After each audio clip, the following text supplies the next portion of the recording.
them and make them whole. Bless and keep our defenders of freedom and first responders in your care. Bless our nation, president, state, governor, speaker, staff, and all who labor in this vineyard.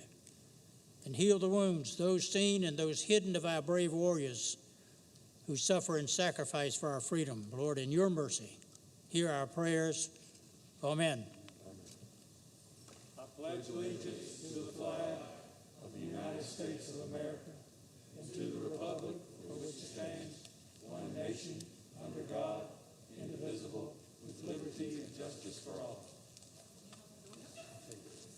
All right, Charlie. Can we go ahead and read through the prayer to you and sing it to us? Really? From the committee? Yeah, let's go from the committee. All right. Bubba.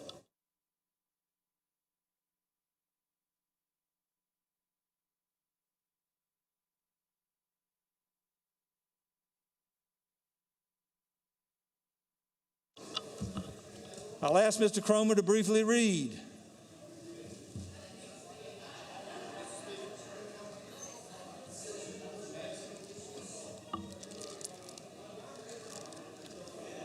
Ms. Trantham.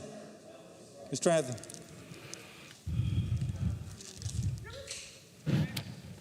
Mr. Cromer. Yes, sir. Senate Bill 0163 Bennett is a bill pertaining to Air National Special License Plates. Refer to the House Education Committee. Senate 753 Insurance Premium Taxes. Refer to the House refer to the House Ways and Means Committee.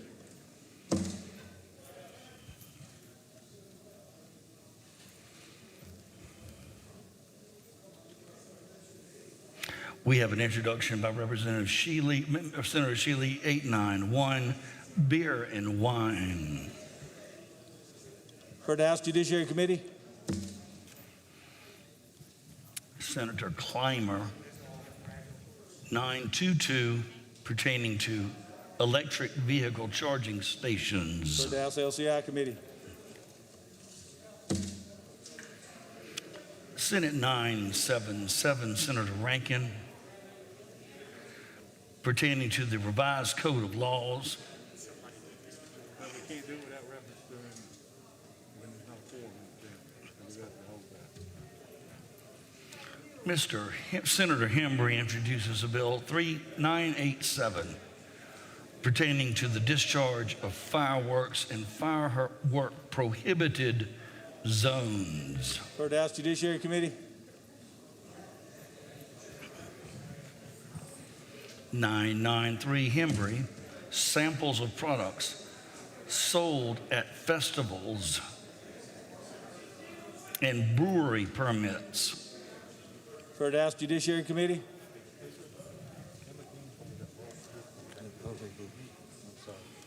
Excuse me, that's referred to the House Ways and Means Committee. York County has a bill sponsored by Senator Clymer, 1020, Thank you, Charlie. dealing with voting precincts. Refer to the York delegation. 1041, Senator Clymer again, dealing with late fees and enforcement of liens. Refer to the House Judiciary Committee. Senate 1045, Goldfinch, voting precincts in Georgetown County.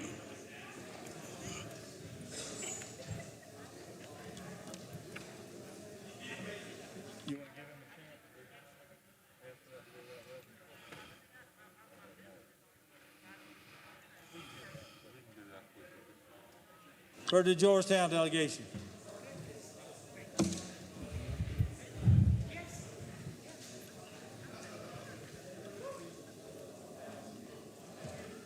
Are you all right with that? We have a bill 1048 by Senator Rice, dealing with the length of terms for Aeronautics Commission members. Refer to the House Judiciary Committee. Senator Campson, 1068. Classification of birds, animals, fish. Refer to House Agriculture Committee. Senate 1071, Senator Alexander.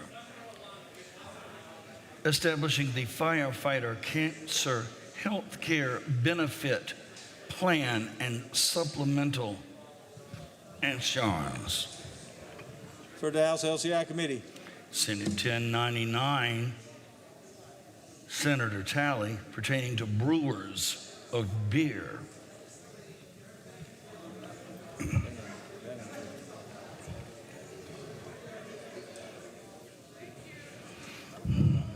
Refer to House Ways and Means Committee.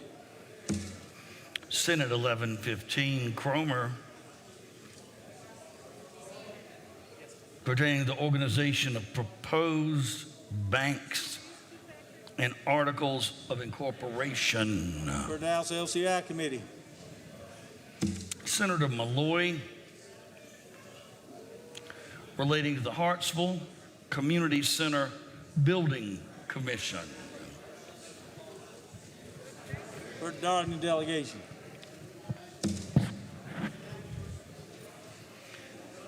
The Judiciary Committee of the Senate has passed regulations approving regulations of the Public Service Commission.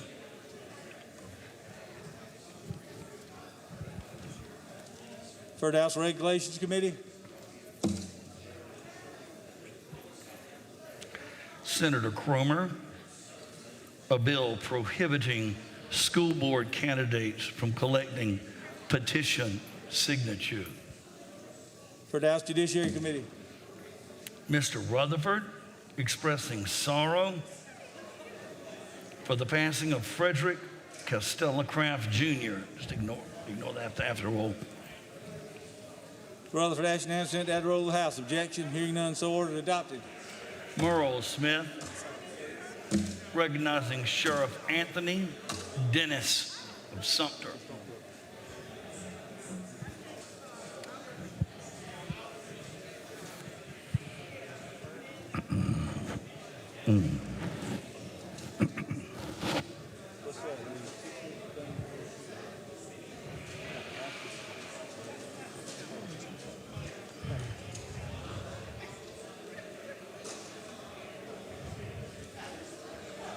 Mr. Cromer. Merle Smith, recognizing Sheriff Anthony Dennis.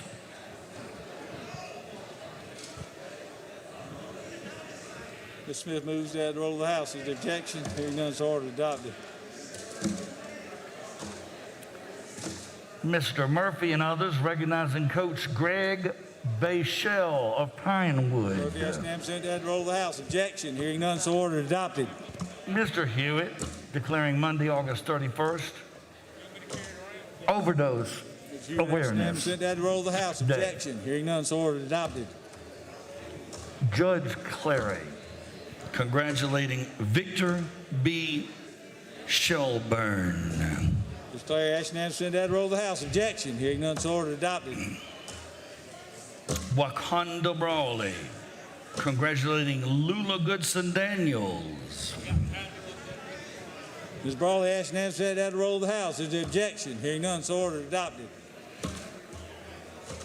Ms. Cobb Hunter, congratulating John D. Hancock.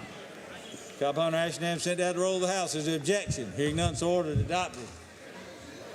West Cox and Judge Clary, congratulating Fred Hoover. Ms. Cox Ashton sent that roll of the House. Is there objection? Hearing none, so ordered. Adopted. Representative Cox, excuse me. Mr. Huggins, commending Jim Hudson Automotive. Huggins Ashton sent that roll of the House. Objection. Hearing none, so ordered. Adopted. Ms. Cobb Hunter again, congratulating Mary Schreiner. Cobb Hunter Ashton sent that roll of the House. Objection. Hearing none, so ordered. Adopted. McCravey and Parks, congratulating Chief of Police Gerald Brooks. McCravey Ashton sent that roll of the House. Objection. Hearing none, so ordered. Adopted. Mr. Forrester, congratulating Henry C. Giles Adopted. Jr. Mr. Rutherford Sorrow for the passing of Thelma Brooks Salmon. Adopted. Mr. Toole and others commending Kit.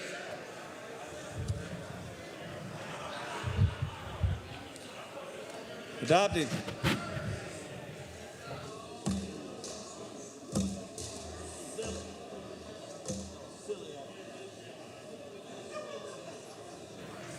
Mr. Rutherford commending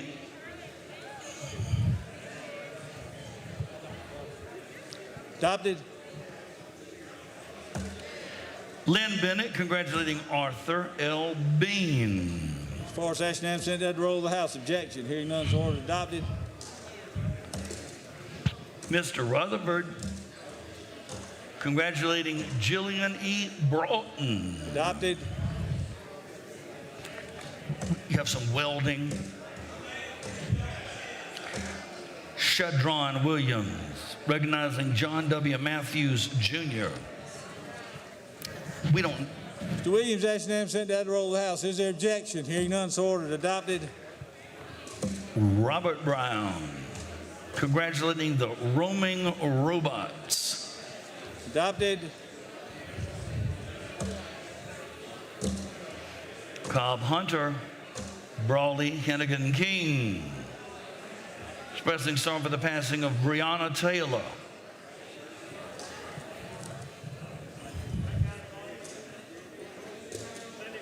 Adopted.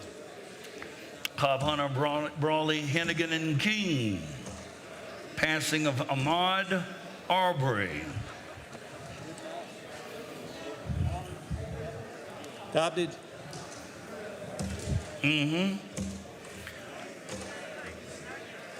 Representative King and others expressing sorrow for the passing of George Floyd. Adopted. Mr. Bannister congratulating all Greenville County law enforcement agencies. Adopted.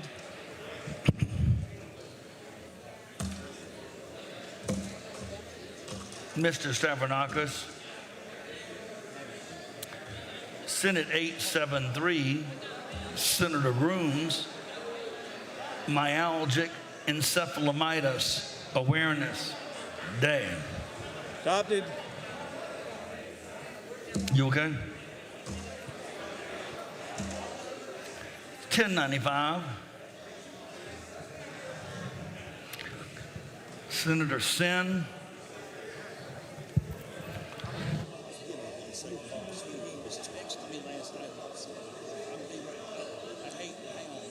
All right, House be in order.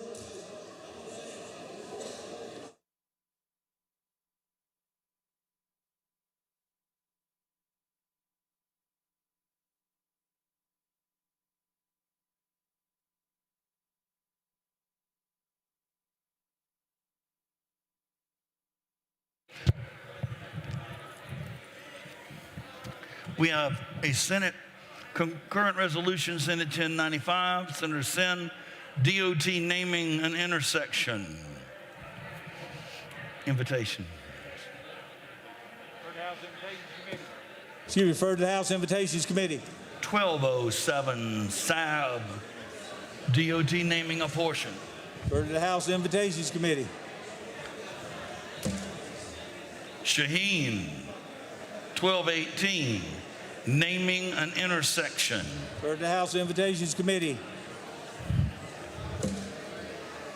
Senate 1233, Matthews, naming an intersection. Referred to the House Invitations Committee. 1239, Peeler, fixing noon Wednesday, September 23.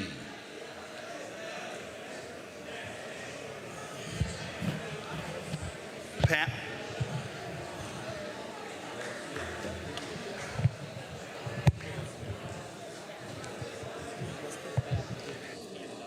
Hey, can we go ahead and adopt this now before the roll call? I got you. That's what I thought. I'll hold it back. I'll pull it back. Yeah, it's pretty important. Bubba, we need to hold this.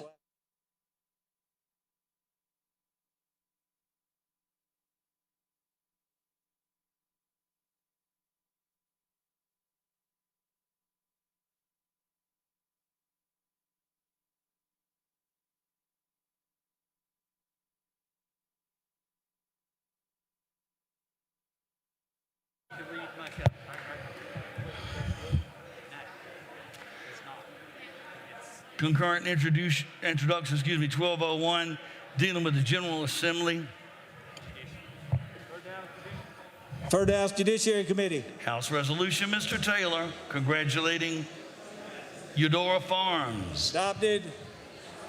Hold that one for Leon. McCravey, congratulating Arvis Turner. Ms. Cravey, action unanimous, sent that to roll of the House. Objection. Hearing none, so order. Adopted. Communication to the Honorable Jeffrey Gossett and Charles Bacon Reed. Gentlemen, the House and Senate representing the 1st Congressional District met and appointed Robert D. Robbins, Message received. Mr. Blackwell, congratulating George Funeral Home of Aiken. Adopted.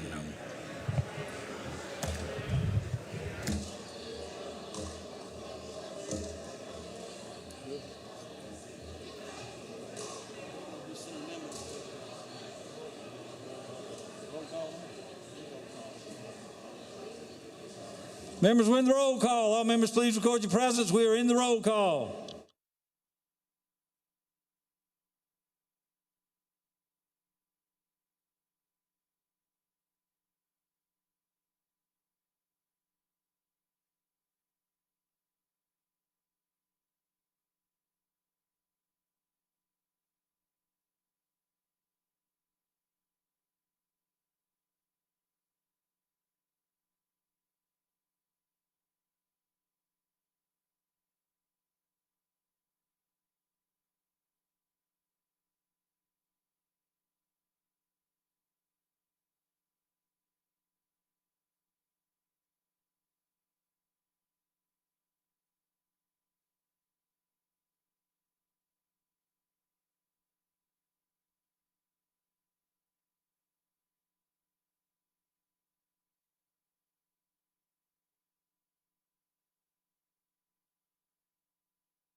House will be in order during the roll call period. Members, House will be in order.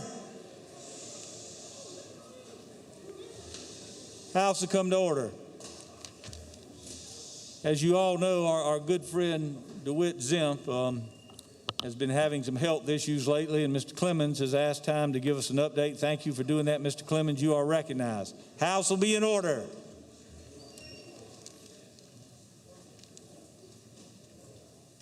Leave that on there. It's sterile. Ladies and gentlemen, many of you know, some may not, that our friend DeWitt Zemp is suffering the effects of COVID-19. He and his family all contracted COVID, and while his family members had minimal impact from it and are all better now, DeWitt did not fare so well and went to MUSC, checked into MUSC. Within 24 hours, they had him on a ventilator. He's now 7 days on a ventilator at MUSC. The good news is today his temperature finally broke. So the doctors are saying small gains are big gains at this point. So I think it would be appropriate for us, Mr. Speaker, if we could all stand and have a moment of silent prayer of support for our friend DeWitt Zemp. Members will please rise in a moment of silent prayer for Mr. Zemp and the family as they go through these struggles.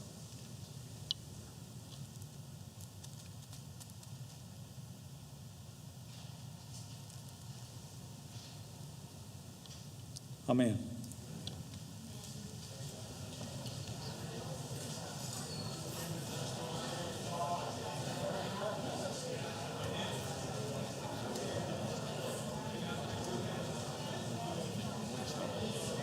Mr. Hart is recognized. Mr. Hart, House will be in order. Take that off. Take the fuzzy thing off. And hand it to me. Hand the cover to me. No, dude, the cover of the mic. Pull it off. And here's a clean one, baby. There we go. There you go. Thank you. You need that. House will be in order. Members.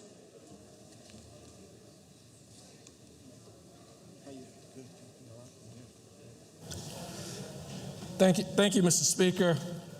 For this time, I rise and I come up to ask for a moment of silence at this time. I ask that we listen very carefully during these trying times that we're going through in our nation and our country.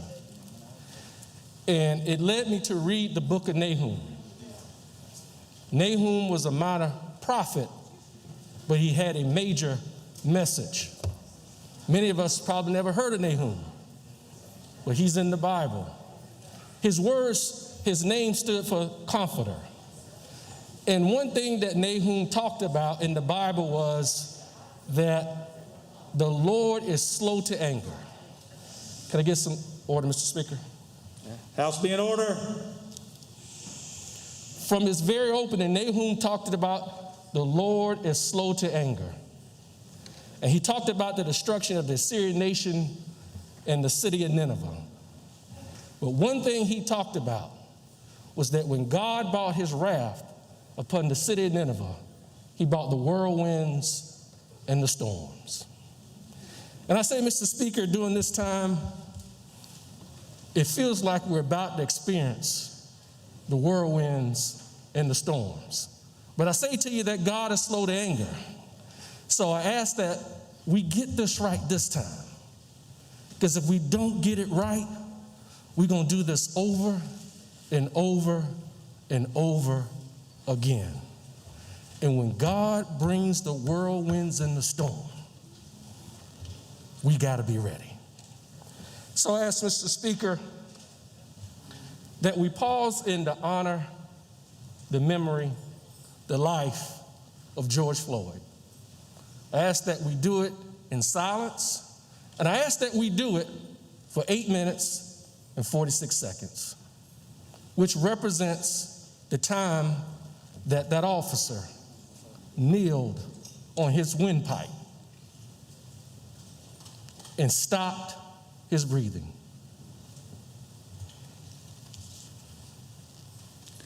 Thank you, Mr. Hart. For the House and guests, please rise in a moment of silence in memory of Mr. George Floyd. Please rise. Let's be in thoughtful prayer.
Amen. Thank you, Mr. Hart.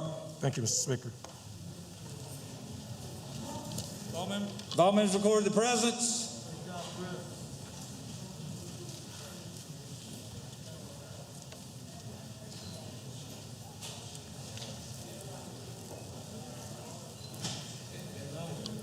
Time's expired. Polls are closed. Clerk will tabulate. Quorum is present.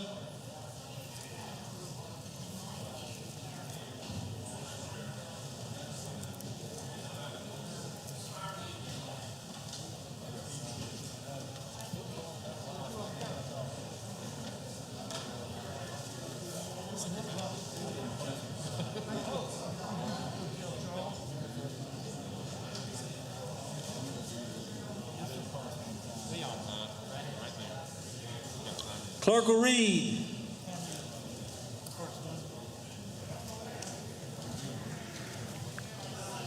Senate amendments to House Bill 5034.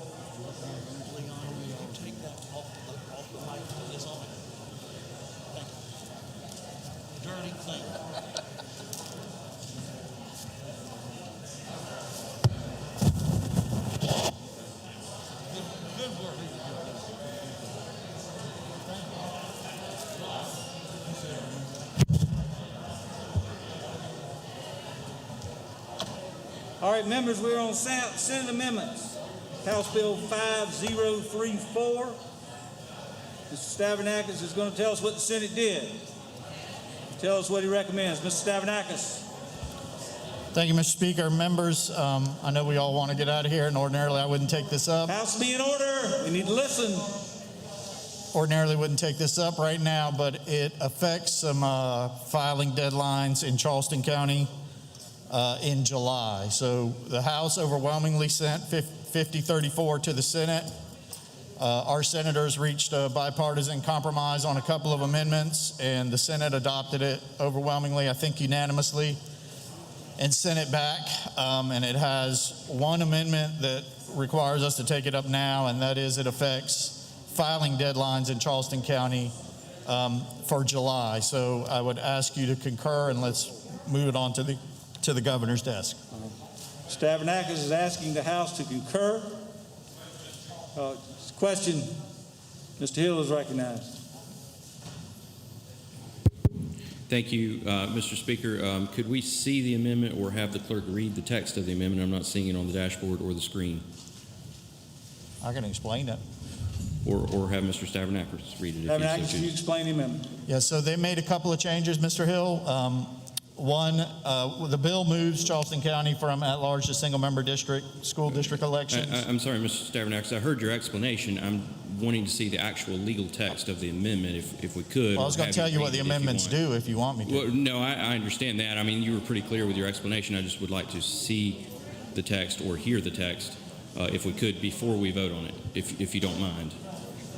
Mr. Hill, can't you pull that up online? Well, I'm trying, and it's not showing online. It's not complicated.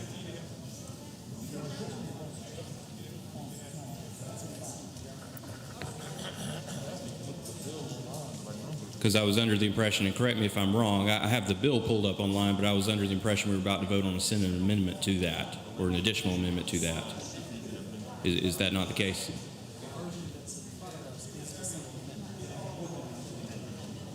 I may have simply misunderstood something. But the clerk informs me that the version that is in front of us is the version that is online. Do you have it online, Mr. Hill? I do have it online, so if there's no further amendment other than what is posted online from the most recent Senate session, then I have what I need. I have not checked, but the clerk informs me that that's correct. Thank you. I apologize. Yes, sir. Any question is concurrence. Mr. Stavronakis is asking that we concur. Roll call is required in order. We'll vote on the board.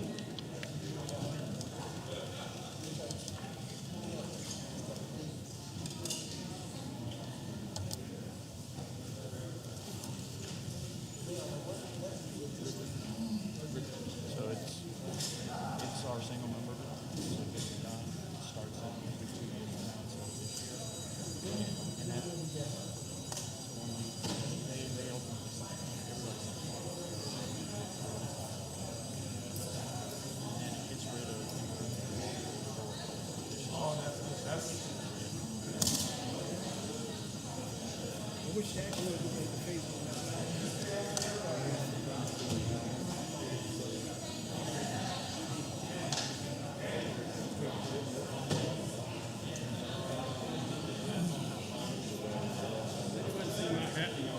to go to the bank.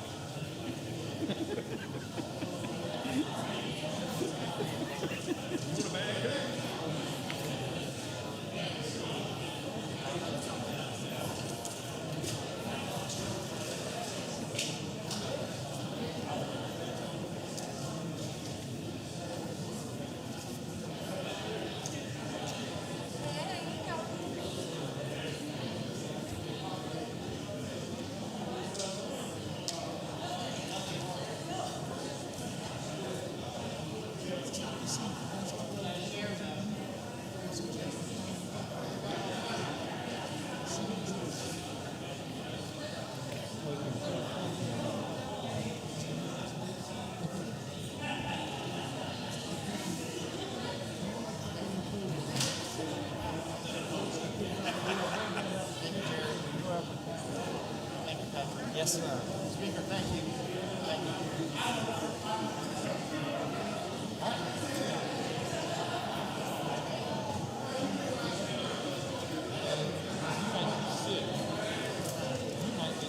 Time's expired. Polls are closed. Clerk will tabulate. By a vote of 106 to 0, the House concurs in the Senate amendment.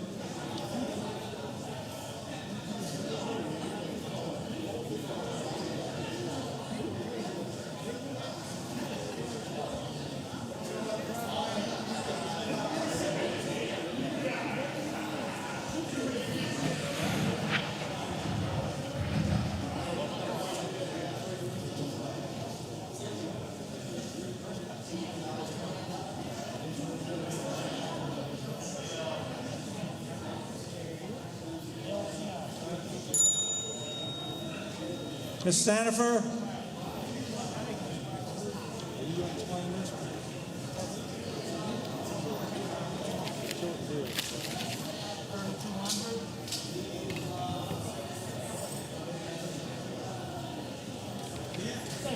Olivia Fail.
Clerk will read.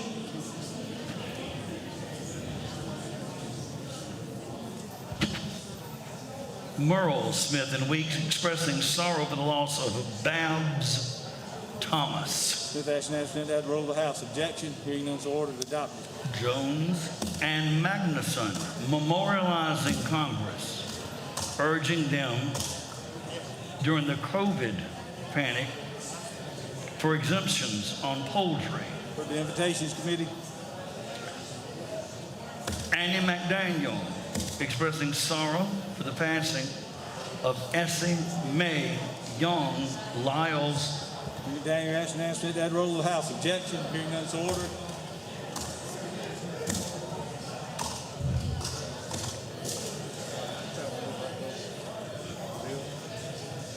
Requiring persons to wear face coverings or masks. Third House Judiciary Committee.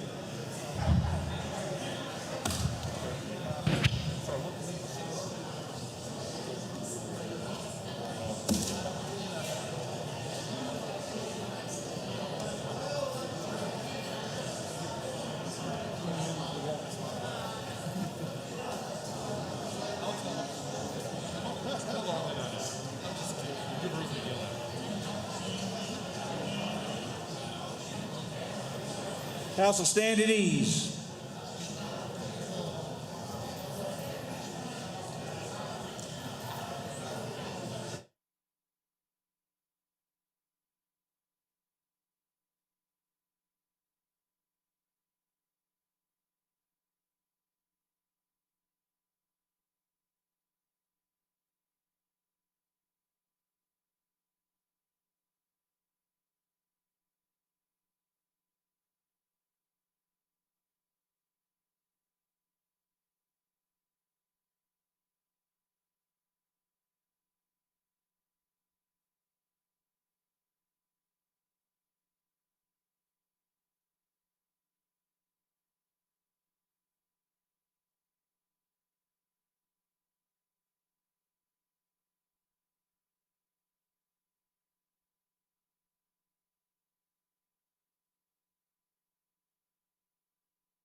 Mr. Smith.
right, let's do this one first, then I'll come to you. Okay.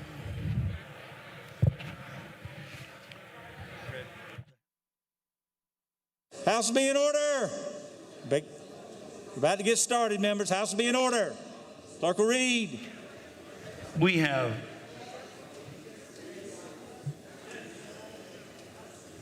House Bill 3200.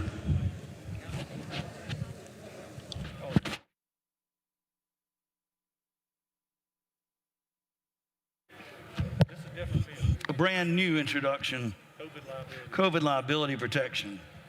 Third to House Judiciary Committee. All right, where is your bill? Are you ready? What number is it? Is it 3,200? All right, members, House will be in order. We're on Senate amendments. House Bill 3200. Ms. Thayer is going to tell us what the Senate did, and she's going to make a recommendation to us. She is recognized. Ms. Thayer. This is the lactation support bill that has come back from the Senate, and the only thing that the Senate changed is to say that it will not create an undue hardship on the operations of the employer, and that nothing would require an employer to build a room for the primary purpose of expressing breast milk. So I move that we concur with the Senate changes.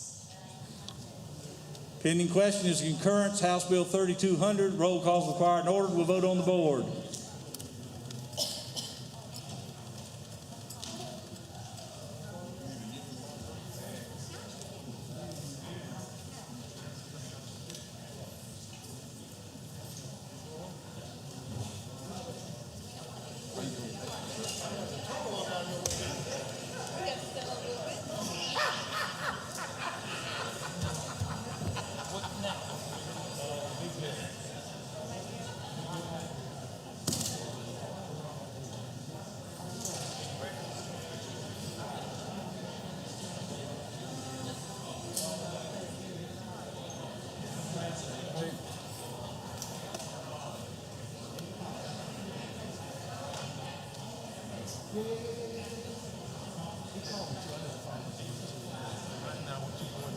Mr. Fry. I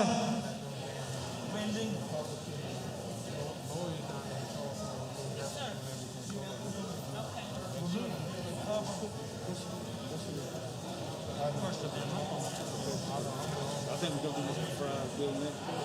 You just said we're going to do this. We're going to have that time. Let's get it all. We got to make sure. That's what I want to do.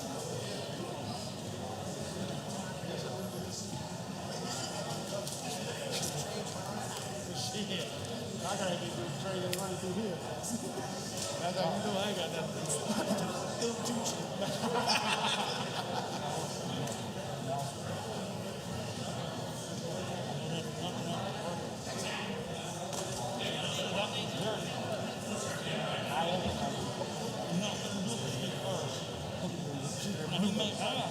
But now, that's what we love. You see,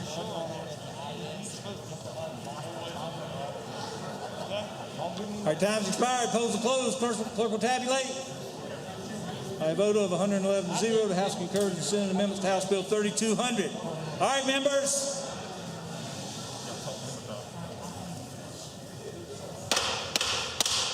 We're on the CARES Act allocation.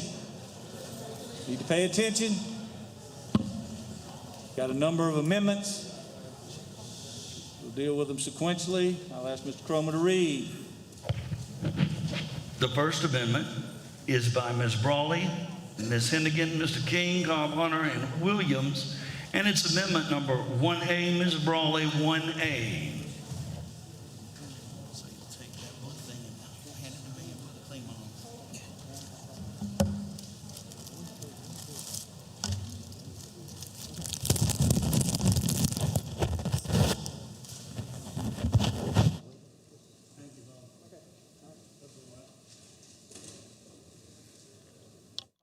Members, we're on Amendment 1A to House Bill 5202.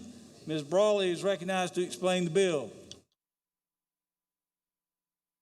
Explain the amendment. Ms. Brawley. Thank you, Mr. Speaker. This amendment is quite simple.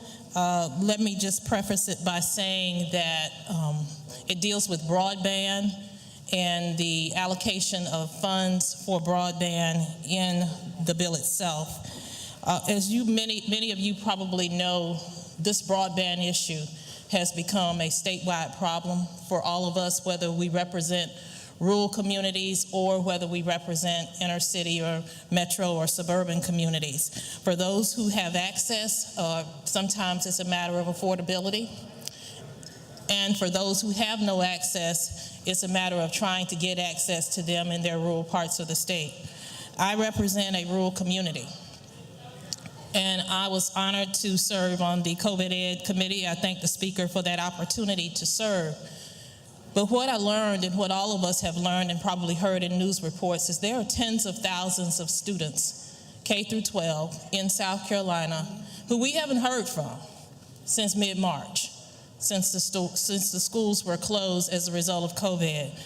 And these are students who, as a result, have missed the opportunity to participate in e-learning because they haven't access to broadband, or they hadn't been able to access it because they could not afford it. Or they may have just had a situation where their parents were essential workers and could not get them to a place where they could have access. And for those of you who may know, in rural communities, the libraries closed. I think there were statewide closures of the libraries. So many parents who would have ordinarily relied upon the library to have access to broadband for their children couldn't even go there. So this amendment simply does one thing. The Accelerate South Carolina Committee recommended in their own recommendations that the state set aside $100 million for broadband. 80 million of that money was to go toward infrastructure, and 20 million was to go toward solutions like hotspots to deal with the immediacy of those families who had nothing, and there are many. The Senate cut that amount back to $50 million, half of what the Accelerate South Carolina Committee recommended be dedicated. This amendment does one simple thing alone, and that is increases that amount back to $100 million that was recommended by Accelerate South Carolina. Now, before we hem and haw, please understand that there are about $660-some million that we're not going to even touch. We're going to leave it in reserve. And I'm not saying that we should not do that, but we have, folks, an immediate problem. And for those of you who have parents in your district like I do, a lot of them are very uneasy about the mere thought of sending their children back to school as long as these numbers continue to rise and the hospitalizations continue to rise for COVID-19. So I'm asking you to please consider this amendment and pass it. It was the recommendation of the State Accelerate South Carolina Committee that it be $100 million. This money is needed to address the issues of broadband across our state. And remember, this was supposed to be the session that we dedicated to education. That's how we started.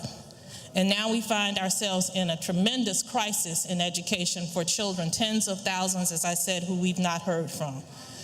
So I'm just simply asking that we give back the money that, first of all, we have to do without impacting anything else, because $660-some million will not be used. It will be set aside in reserves from this very fund, and that we restore confidence to some degree for our parents who have no ability to have access to internet and broadband for their kids, and give them the opportunity to get help that we can provide with this additional money. Mr. Speaker, if I could get a bit of order.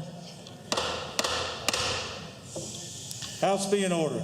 I know everybody thinks that what they say is important, but I honestly actually do believe that most of you in this chamber believe that the situation we're dealing with broadband is important. And keep in mind, this is not just simply limited to the education of our children. This has to do with telehealth and telemedicine, has to do with job applications and working from home. And we don't know what the fall will bring, But we should not have to rush back up here to pass some emergency bill when we can take care of the business now without impacting anything other than the reserve. So I'd ask that you increase the amount of $50 million that has been passed by the Senate for broadband back to the recommended amount of $100 million that was recommended in the guidelines from the South Carolina, Accelerate South Carolina. You take questions, Ms. Brawley? I'll take a few. Ms. King? Thank you, Mr. Speaker. Representative Brawley, I applaud you on doing this because did you know in many communities around the state, we do have a broadband problem. But did you also know that in the CARES Act, that the only way school districts can receive the funds is to have one-on-one? Meaning the kids gonna have to go back into the schools. Did you know that? I did not. So do you think the reason why the Senate probably didn't even care is because they had tied the school district's hands, did you know, to force them to open back up? Well, I tell you, I don't want to associate anything sinister to their motivation, but I do think that this body, as we often do, has an opportunity to correct any mistakes that may have been made across the hall. And I think that we have an obligation to do that for the children of this state. And Mrs. Brawley, for our colleagues that may worry about the Senate having to come back in, a few weeks ago, I believe we had to come back in because they refused what we sent to them. Did you know? I did. In fact, we passed a continuing resolution. It went to the Senate. They did not agree, and we had to come back. I mean, this is our job, folks. And if we have to come back, if they have to come back to give our students their due, we ought to be willing to require that. And Mrs. Brawley, with everything that has happened with the pandemic and with what we have seen across this country in reference to black men and women being killed, and it has highlighted, did you know, the plight of the African American community and the people that many of us are up here who represent are the ones that you are fighting for today. Poor people, a lot of African American people who will benefit because they need broadband in those rural areas. I think you're right, but you know, what we found, and I think some of my colleagues who have smaller percentages of African American voters and families than what we found is that this issue crosses all spectrums. This is a statewide problem that only we can fix, and we have the money, we have the opportunity, and we said that this was all about our kids when we started our session. And this just will give parents and those same children the opportunity to try to catch up, because some of them are months now behind. And if we have to find ourselves in a situation, and our superintendent of education has said this, that if these numbers don't improve, that most likely districts will decide to go to e-learning. So those same children, possibly more, will still be without the ability to learn. And I just think that we at least should try to make certain that we adhere to what Accelerate South Carolina recommended, which was $100 million for broadband. Mr. McKnight, you have a question.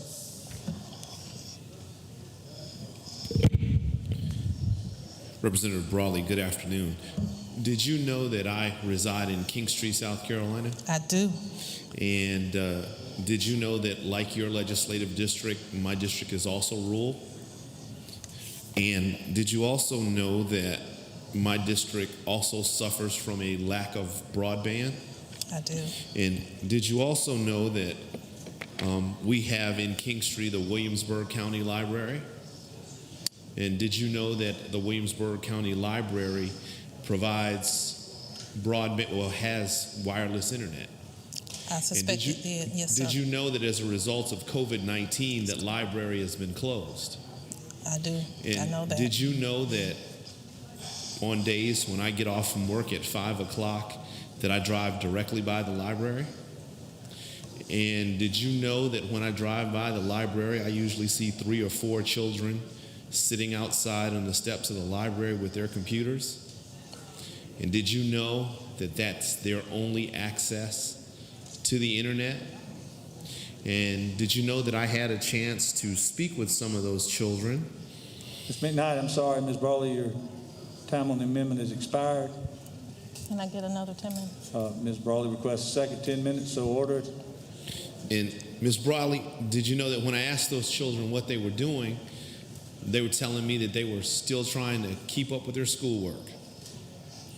Did you know, Ms. Brawley, that oftentimes we take for granted the little things and think that everyone has them, and that oftentimes a lot of us don't? And did you know, Ms. Brawley, if we continue to deny access to broadband in South Carolina, we're going to continue to compete with Mississippi and Alabama for the bottom of education in the United States? I believe that, Mr. McKnight. Did you know that I'm tired of competing with Mississippi and Alabama? Aren't we all? Did you know that we have better barbecue than Alabama and Mississippi, and therefore are smarter than the people from Mississippi and Alabama? And did you know that I want that intelligence to be reflected in our educational scores? Absolutely. So, Ms. Brawley, I want you to know that I genuinely support your efforts to increase the funding that Accelerate SC has said, and I will be supporting your bill. Thank you so much. Thank you. I'd ask for approval of the amendment, Mr. Speaker. Mr. Smith is recognized on the amendment.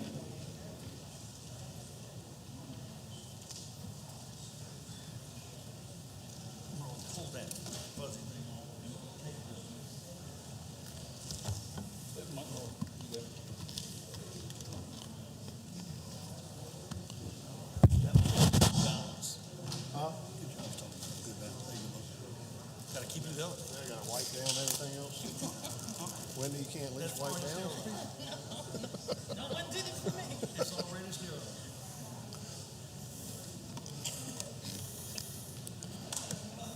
Depends on whether you agree with me or disagree. I agree with you. I just don't agree with your amendment. Hey, Ms. Smith.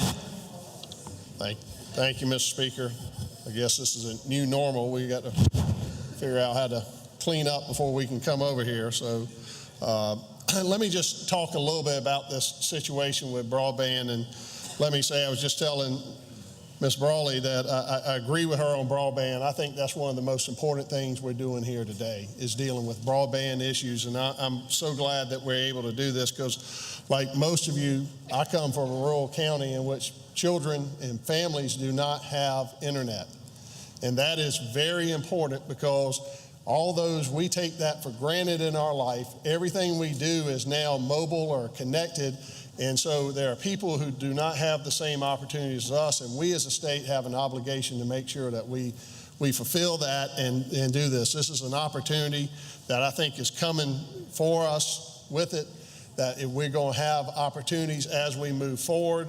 I'm hearing, and I hope, Congress, you can never count on anything from them, but what we're hearing from our local congressmen is that we're going to really see an infusion into broadband, and that's going to be an issue. And so what I want to talk about is where we're going and where we are right now. And the one thing that we're doing as we're going through this is, as you see, we spent $1.3 billion about in this plan. What was decided, and I think this was what the governor led on, is that it's probably wise that we are here in the end of June where we thought we were going to be with this COVID infections and the COVID issues were going to be behind us. We thought we hit the peak in April, and we're now seeing we're hitting the peak at this point at the end of June. We don't know what the future holds for us, whether we're going to need more testing, whether we're going to have more COVID-related expenses, what we're going to be able to do. So the decisions that was led with the governor leading this was let's be judicious in what we do right now. Let's spend, let's appropriate, authorize, because that's all we're doing is authorizing money. Let's authorize the money to have pots to be filled of reimbursements and things that we got to do right now. Fortunately, he recognized that broadband was something that we had to do right now. And he did make a recommendation, Accelerate SC did make a recommendation for $100 million. So what did they not do? They did not tell us a plan on how we spend $100 million of that. They said, let's just put it aside and let's deal with it and y'all figure it out. So we've got to develop a plan, ladies and gentlemen, and that's one of the most important things that we got to do. So when the Senate, and my understanding is what the Senate did, is when they got this, they said, we have problems right now in education and in making sure that children have access to internet through wireless hotspots. And so what they did with that is that they went and consulted and worked with the Commission of Higher Ed and the South Carolina Department of Education. And they said, this is what we're going to do. How can we get those hotspots and get those in the areas? And concurrently, what we need to do is we need to develop a plan. We need to put somebody in charge of this. Because the governor or the Accelerate SC didn't even say who we're going to put in charge of this. So what they've done with this is said the ORS is going to be the ones that are going to help develop a plan. They're going to seek input, and there's going to be some legislative oversight on that. And then we're going to come back with a plan. And so our issue right now is what we were doing is consistent with what we're doing with the entire process today. We're trying to fulfill the needs that are here now, anticipate what was going to need to be there by September, and that's why we're doing the mobile hotspots, and then have a plan to come back when we're in September and finish this authorization. And one of the things that I think that we all agree upon, and I hope the money is there, and I presume it will be there, is to authorize more money to broadband. But this time we shouldn't be talking about mobile hotspots. We should be talking about connecting homes and infrastructure. And that's what we're trying to do here. So as we go through this, I think that was the thinking of the Senate. The governor worked with them. The Senate consulted with some of us over here. And we're trying to get this in a manner that we fulfill today's needs and the needs between now and September. We're coming back here on September 15th. That's in the sine die resolution. And when we come back here, we're going to deal with these other issues that we're seeing here. So, that's what I would tell you. I believe while this is well-intentioned, this is premature, and that let us deal with the issues of the hotspots and where they're needed across the state. 100,000 homes are going to have these mobile hotspots. We're going to fund them through December, and that's what we should be doing. So I would ask that, unfortunately, I'm going to have to ask that we table this amendment and we come back and deal with this when we're in here in September, and let's go forward with the plan we have right now. Thank you, Mr. Speaker. Mr. Smith, did you wish to take questions? Or I'll take a few questions. Mr. Bamberg, you got about 4 minutes, Mr. Smith.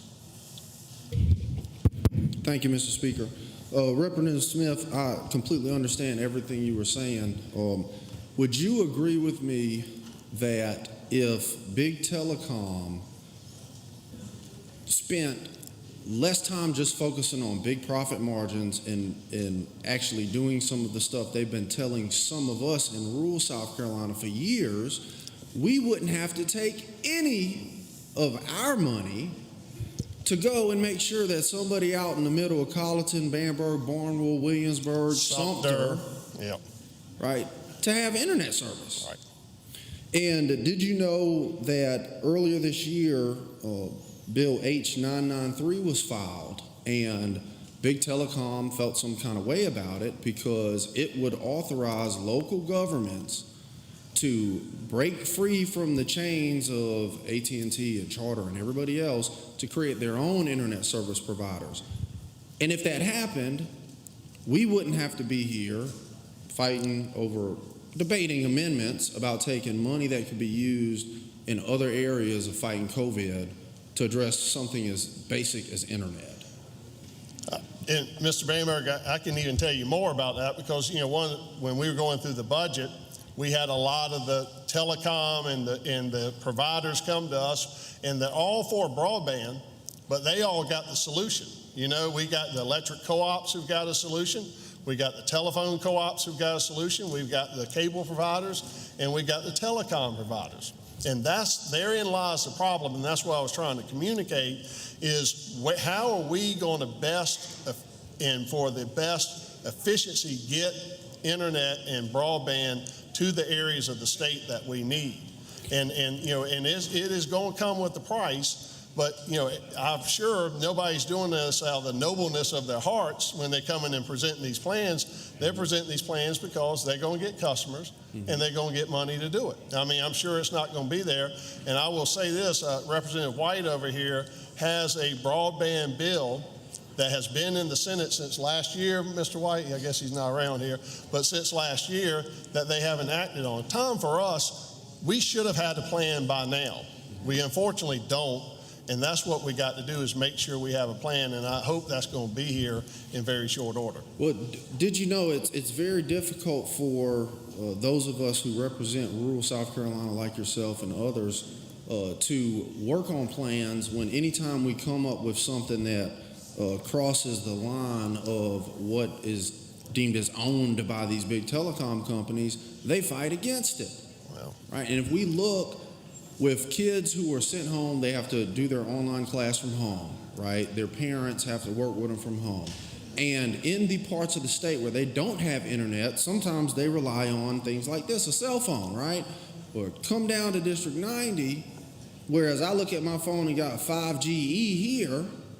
When I get back home, it drops to 1X. Representative Smith, what is 1X cell service, and how do you use that to complete your child's homework? I got that I got the same cell service in my house, and fortunately I do have broadband, and that's the problem that we have is, you know, we're doing mobile hotspots, and that's filling the gap right now.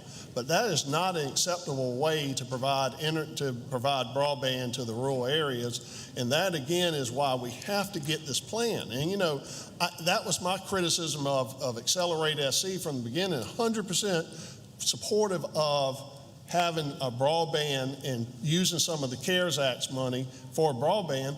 But please just don't tell us to authorize money. Tell us how you're going to spend it. And they didn't take the time to do that. And I know they were on the compressed time, but we need to do that. But the one thing you're absolutely right about that I'm concerned is we can't let the providers get in the way. And it's already happening because my phone's been ringing. I'm sure most of y'all's have about how they got a plan and they want to come talk to me. I'm not talking to them. The time for talking is over with for them. The time for action is what we're going to do, and we're going to put a plan together, and they can come and talk to ORS about it, but we're not going to wait around. On the Thank you, amendment. Mr. Speaker. Ms. Smith moves to table the amendment. Ms. Brawley requests a roll call. The 9 members second her request. 9 do. Pending question. Tabling Amendment 1A.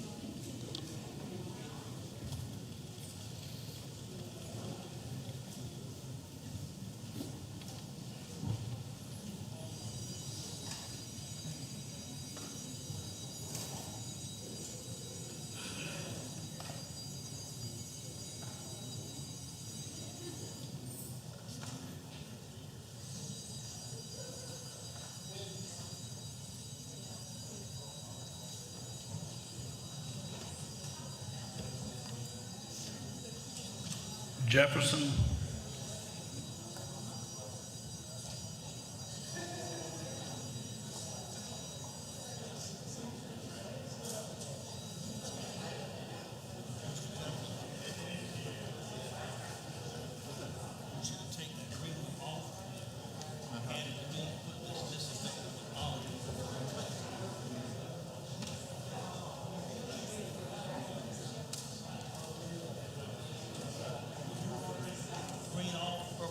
Okay.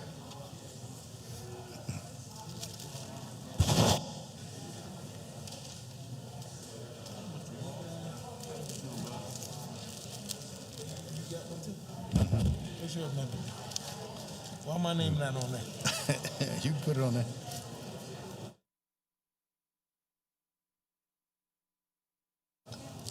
Thank you, ladies and gentlemen. This is a very simple amendment. Oh, Ms. Jefferson, win the roll call.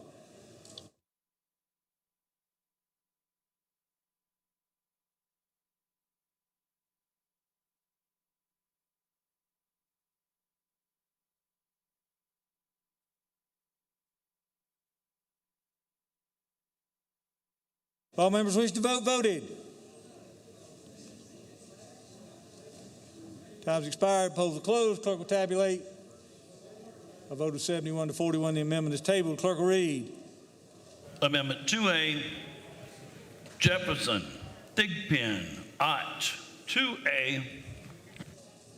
All right, House will be in order. Mr. Jefferson is recognized on Amendment 2A. To my committee members and colleagues, this is a simple amendment. We're asking for your concurrence on this. Members, let's give Mr. Jefferson your attention. House will please come to order. Ms. Jefferson, hold on just a minute. We'll start when we have order. Thank you. Thank you very much. To my colleagues, realizing the increase in absentee voting along with not requiring a witness signature during the primary election, which of course was held during the primary election. For an example, Berkeley County alone saw an increase of over 6,000 new voters. Simply, I'm asking, with these figures in mind, I'm asking you to extend the absentee ballot that would not require a witness signature be extended during the November 20 election.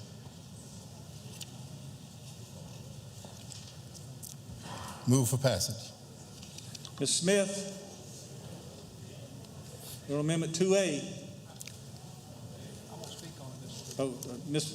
Simrall on Amendment 2A. Mr. Jefferson, have you given up the well? No one wants to. Thank you, Mr. Jefferson.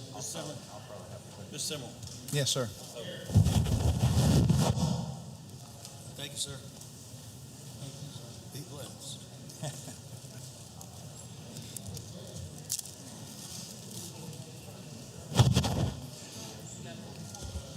Thank you, Mr. Speaker. Ladies and gentlemen of the House, when we were here last time, we debated the upcoming primaries for June 9th and the subsequent runoffs, the 23rd. And of course, the issue of COVID-19 and absentee ballots and poll workers.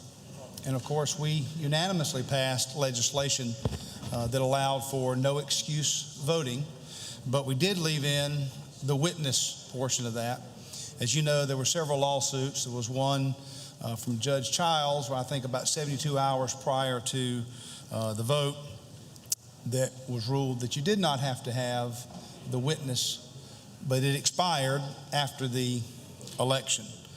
Of course, as we look toward November, this body will be back in session in September, and we can deal with issues for voting at that time.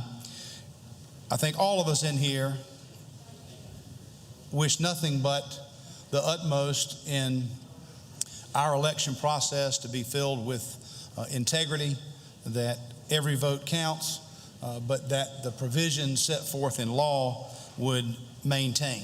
So with that, Mr. Speaker, I would move that we table Amendment 2A. No, sir. Mr. Simrall has requested a tabling motion on Amendment 2A. You don't withdraw that, Mr. Simrall? I would withdraw it if you would like to be heard, sir. Yes, sir. Have you withdrawn it? He's welcome to speak. Mr. Bamberg. I thought Mr. Bamberg removed the black one and put this one on.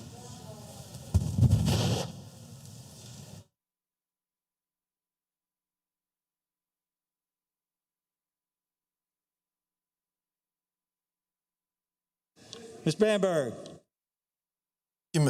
Thank you, Mr. Speaker. Speaker. You have a question? I have an inquiry.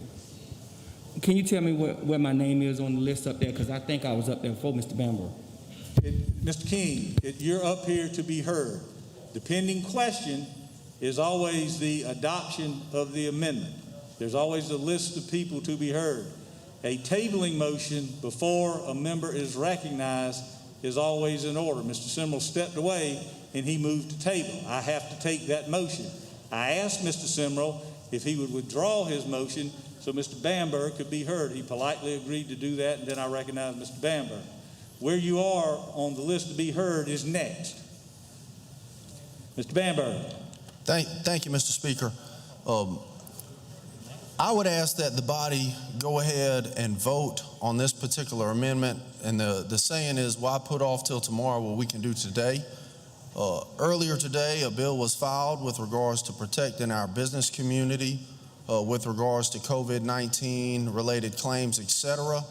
And we saw fit to work on that over the last couple of months. A lot of work has been put into that process. That bill was drafted, that bill was filed, right? Even though there haven't been a ton of business-related COVID claims. So I don't see how this body can not support something like this with regards to the safety of our citizens, with regards to our citizens' ability to exercise their right to vote and to do so safely, while at the same time work on this other stuff that hasn't even happened yet, right? We're either going to take precautions to protect the people of this state or we're not. With that said, I would ask that this body legitimately consider passing this amendment. It is something that is very reasonable at this point in time. It frees us up in September when we come back to work on any particular crises, Representative Howard, that arise during that point in time. Let's go ahead, put this on the books, and move forward with fighting for the safety of South Carolina. Thank you, Mr. Speaker. Mr. King, you want to be heard, or you want to? All right. Mr. Williams, you had a question. Excuse me, Mr. King. Mr. Williams had a question. Mr. Bamberg has not relinquished the podium. Mr. Williams is recognized for a question. Mr. Bamberg. Thank you, Mr. Speaker. Mr. Bamberg, certainly I do concur with what you're saying here. Did you know that the numbers in South Carolina are increasing? Did you know that? I have seen where every day our numbers are inching higher and higher. So yes, I'm aware of that, Representative. Did you know that as of today, based on what I'm hearing, is 1,300 folks who been tested positive here in South Carolina? Yes, I believe it is as high as 1,300. And obviously, Representative, that number is not going to include all of those people who have caught it but have yet to be tested today. So with that being said, this amendment would actually, if we go ahead and vote it on today, would alleviate some of the pressure that we will be receiving in November if we just get it on out of the way. Would you agree with that? I absolutely do. I think that, for example, if this were to pass today and things work in our favor and COVID vanishes before we come back in September, Mr. Speaker, can we get some, Mr. Speaker. Last time, House will be in order. If you have to have a conversation, take it outside. Thank you. Representative Williams, to answer your question, passing this is in the best interest of both time, utility, and I believe common sense, given what's going on in the state. Should, for example, COVID-19 just completely go away and boom, now it's gone, we're back in September. If there's a need to go in and undo that is something this body is free to do, but there's no reason to put off doing it in September, because if things get worse, this body will have a lot of other problems to deal with aside from something that simply just protects the citizens of South Carolina. Right, so basically, this is a safety issue moving forward, is that? It is absolutely not just a safety issue, but a potential life-saving issue, because for the citizens who want to exercise their right to vote, but who also want to protect themselves, there are some people in this state who have previously been willing to die to vote. So if they're not going to let COVID-19 stop them, all we can do with this is protect our citizens. Okay, well, thank you so much, and I really appreciate that. I just think that South Carolina need to get it together as it relates to COVID-19. And not only that, we need to make sure that as these numbers here in South Carolina continues to grow, we're going to have to make sure we keep safe, we maintain the safety for ourselves and those around us as the numbers grow. I just want to let you know that folks are still dying every day here in South Carolina. They haven't changed. And I hope that we can get on top of this and make right decisions as it relates to the future. Thank you so much, Mr. Bamberg. No, thank you for sharing that, Representative Williams. And I'll tell you, as you prepare to sit down, when we look at how to vote on this particular amendment, we know this isn't about doing anything crazy with elections. It's literally about ensuring citizens can vote safely, minimizing the risk of exposure or spread of COVID-19. And this body has one simple question to ask. Do you care more about the few critics about potential, quote unquote, abuse in an election, or do you care more about the safety and well-being of the people that we are here to make sure we take care of in South Carolina? Ms. McDaniel is recognized for a question. Thank you, Mr. Speaker. Representative Danberg, do you know if this is the same issue that I think either the NAACP or the Democratic Party took to court to ensure that the witnesses' name on the ballots was waived? I believe this is the same situation, but I would point out that this isn't just a Democrat or Republican or race-related or group-related issue. This is just a South Carolinian issue. But the reason I asked you the question is if it's the same thing that was litigated, thank you, sir. If it's the same thing that was litigated in court for the primary, then if we do not pass it, won't we look some kind of way if the same thing happens again, it goes to court again, and then it's ruled again that this will be waived and the witness signature would not have to be there? It feeds to the historic nature of South Carolina that sometimes we do a little too much to impede people's ability to cast ballots, when what we should do is just let people vote, and then the chip's gonna fall where they may, right? And I say that as somebody, I've got a general election in November, right?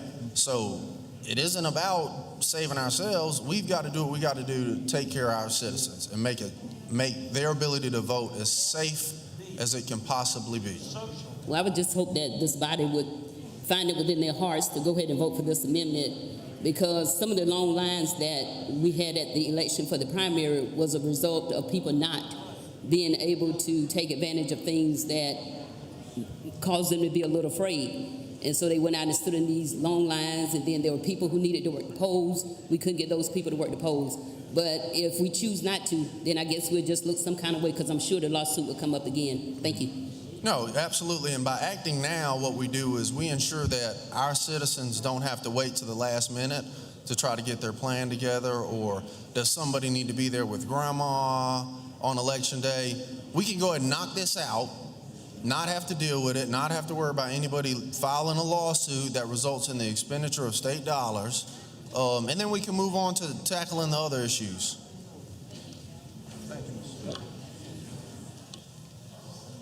Mr. King is recognized.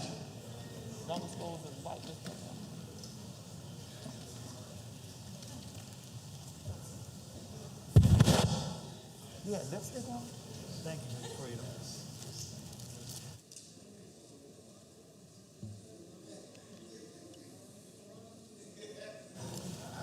Mr. King is recognized. Thank you, Mr. Speaker. House be in order. Thank you, Mr. Speaker.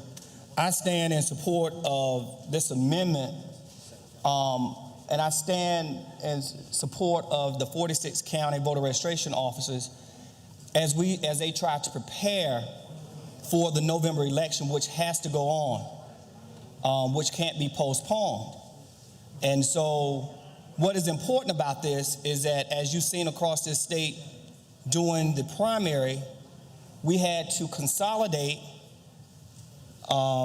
precincts because of the lack of workers that could actually work the polls. What this does is allow for a lower number of people to be there on election day.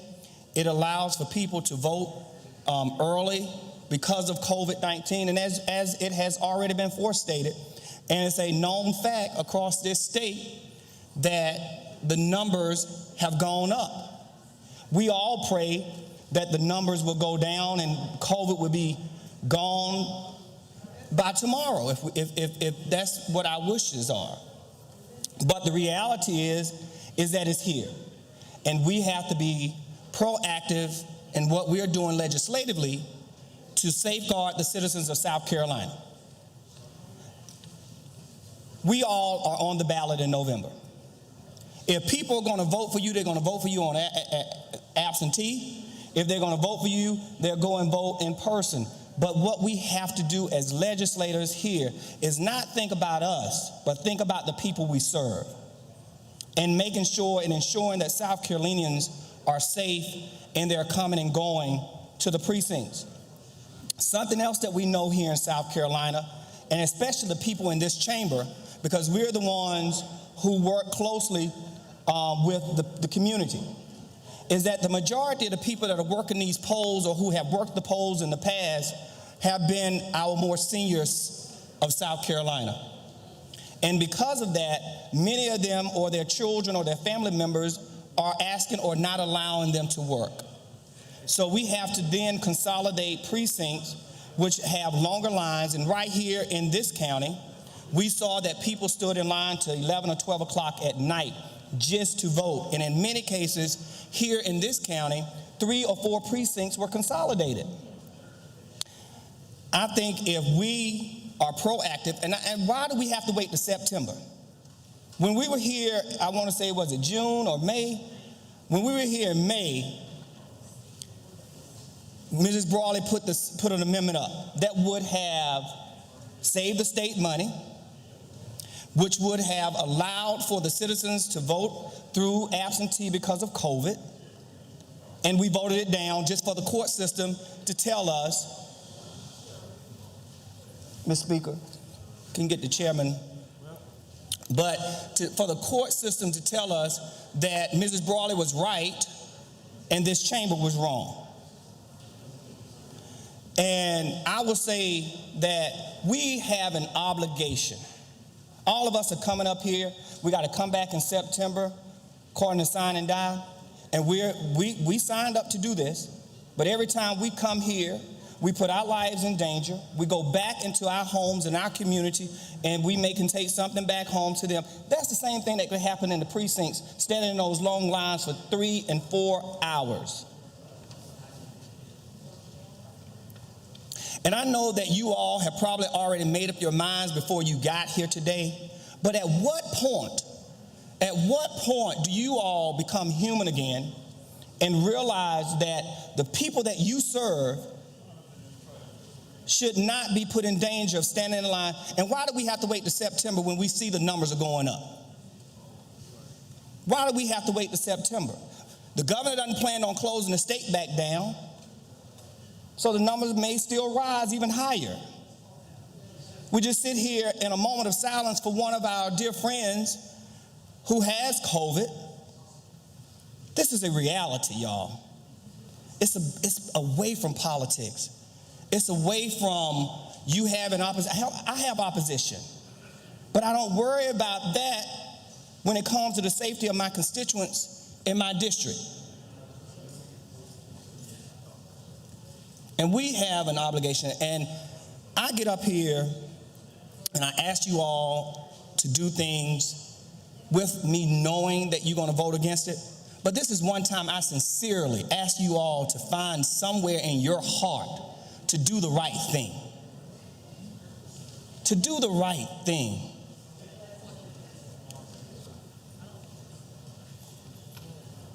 And I know we are not that far off from each other when it comes to this. I know that sometimes you have to follow your party lines or whatever you may decide to do. But I will tell you publicly, the Democratic Party can't tell me how to come in here and vote. I have a mind to do what my constituents sent me down here to do. I've never gotten a phone call from Todd Rutherford. I've never gotten a phone call from Trav Roberts telling me how to vote in these chambers. I just encourage you all to do the right thing, because not only are you putting your citizens in jeopardy, you're going to put your families' lives in jeopardy. Mr. King, Dr. Thigpen has been waiting patiently for a couple of speakers now to ask a question. Will you field a question? Yes. All right. Dr. Thigpen is recognized. Thank you so much, Mr. Speaker. Thank you so much, Representative King. Thanks so much, Representative Simrell and all Bamberg who have spoken on this subject. Would you agree with me, Representative King, that we are in unprecedented times? Totally agree with you. Would you agree with me that we don't know to what level this pandemic will be when we arrive in September or November? I would not only agree with you, but I see a difference in this chamber, Representative Thigpen. When I came here in May, some of our colleagues didn't even have face masks on. Now people realize that this is real. And that goes to my next question. Do you believe that the fear and the concern in our communities and our districts is real? Of course. I'm on a phone call almost every day, me and Senator Fanning and some others in our community talking about what is going on with COVID. And so we are concerned, at least in the district I represent. I know that we are in communication and talking all the time on how we can safeguard the citizens. Do you know that what we're dealing with is truly a life or death situation, that literally lives are in the balance? Do you know that? I know it personally because one of my dear friends, his mother, his stepfather, and his grandmother all contracted COVID, and he lost his grandmother in the process. So I know that it's real. Do you know that I feel above politics, party lines, or even our personal opinion? Our first and foremost responsibility is the safety and the security of the South Carolina's citizens. I believe that. Do you know that on Election Day, June 9th, that I stood out and handed out water? I saw people collapse due to heat exhaustion. Do you know that there was an elderly gentleman who had been waiting in line in his car for curbside voting for several hours after 7 o'clock, and he was basically there with no medicine, no food, low blood sugar, literally risking his life to vote? Did you know that? I've heard of those stories not only from what you have telling me, but I've heard them from Representative Brawley. I've heard them from Representative Howard as well. And what I did, I personally made, did you know that I personally made a commitment to do everything in my power to make people's access and ability to vote, regardless of their age, regardless of what district or area they live in, regardless of their color, their creed, or their party, that I felt like it was my responsibility to do all I could to ensure that we made it so that people in the 21st century did not have to risk their lives to vote? Did you know that? Did know that. I did. And although I understand that this could be something that we pick up in September, I've heard an old saying, let me know if you've heard it, that an ounce of prevention is worth a pound of cure. Have you heard that? I've absolutely heard that. And I would say this to you, Representative Thigpen. We also have Mr. King, your time on the amendment is expired. I'll take my second. Mr. King is recognized. I know in my district that, well, in my county, they have already started sending out the second round of asking people if they want their absentee ballot, but it does not have the COVID as one of the options. So those folk that may have gotten it for June, who may want it in November, cannot check the COVID on there.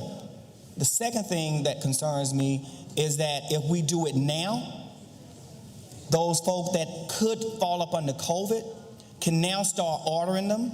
Secondarily, the counties won't have to resend stuff out. They don't have to do notifications to the citizens of that community. They will know now that we are doing it while we are being covered, that people can start ordering those. Did you know that I'm not a lawyer, Representative King? No, I think you are a doctor, if I'm not mistaken. I'm a preacher too. Oh, I forgot about that one. But the reason I say that is because even though I cannot speak to the precedent that may have been set as far as what has already been litigated and the likelihood of it being litigated again, what I am clear about is that we have an opportunity here to be proactive instead of reactive. And did you know that I believe what is incumbent upon us as legislators, particularly in the unprecedented times and the pandemic that we are facing, that when we are reactive instead of proactive, that literally lives are in the balance? Let me tell you, I know that lives are in the balance, and that's why we have to be proactive. And if we're not proactive, there are groups out there who would make us be proactive. And so they're out there already.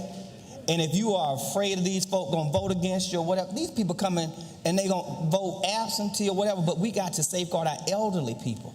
Well, I'll say this in closing, because I don't want to necessarily speak to the fears or the motivations of others.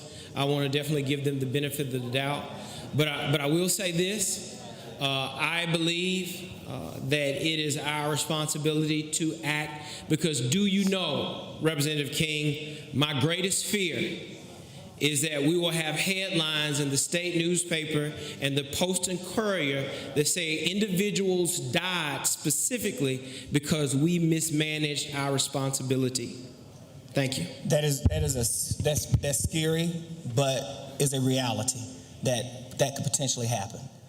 And so that's why I feel an obligation, even though this is not my amendment, I feel an obligation to stand up here to support this amendment, because what it does, it allows, first of all, for the 46 county voter registration offices to prepare for people asking for absentee ballots because of COVID. Secondarily, it allows us to, if we have to consolidate precincts, to have a lower number of folk going out to the polls, which will lessen the time that they would spend in line. I think that, or I know that the people who elected us sent us down here to do the right thing. And I know that my 123 colleagues in these chambers all have come here to do the right thing.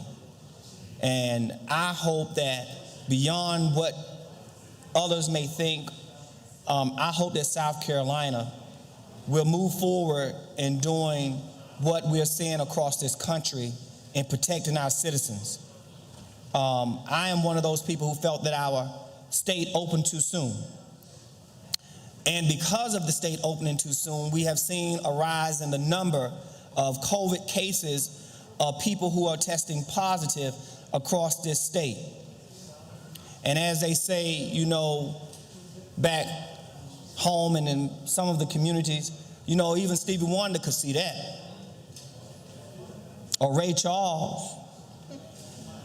You know, we all have an obligation as elected officials, as we take our oath to protect and serve the citizens of this state.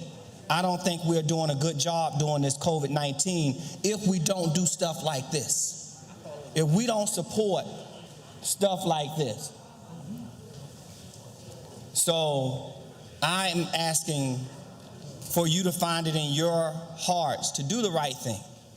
Do the right thing and support something that safely keep our citizens safe in the process of one of the most important rights we have in this country, and that's our right to vote. Thank you, Mr. Speaker. Mr. Simmerl moves the table. Mr.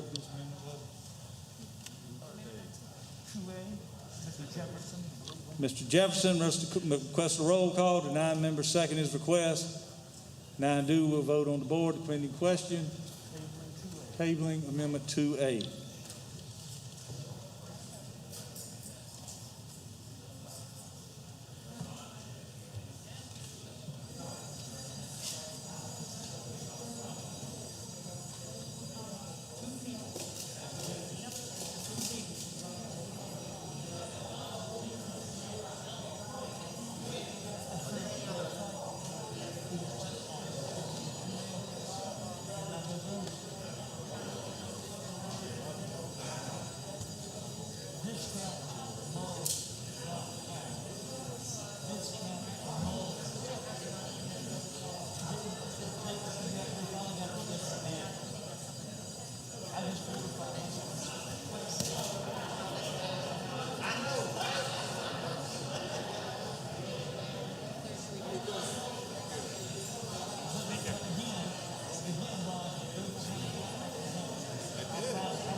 Time's expired. Polls are closed. Clerk will tabulate.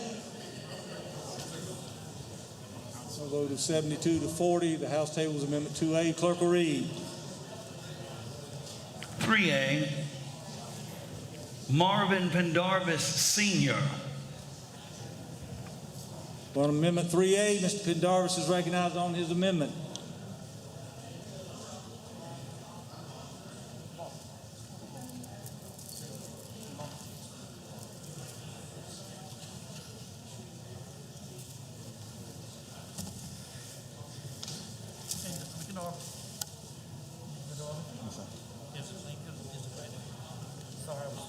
I was slow on the draw.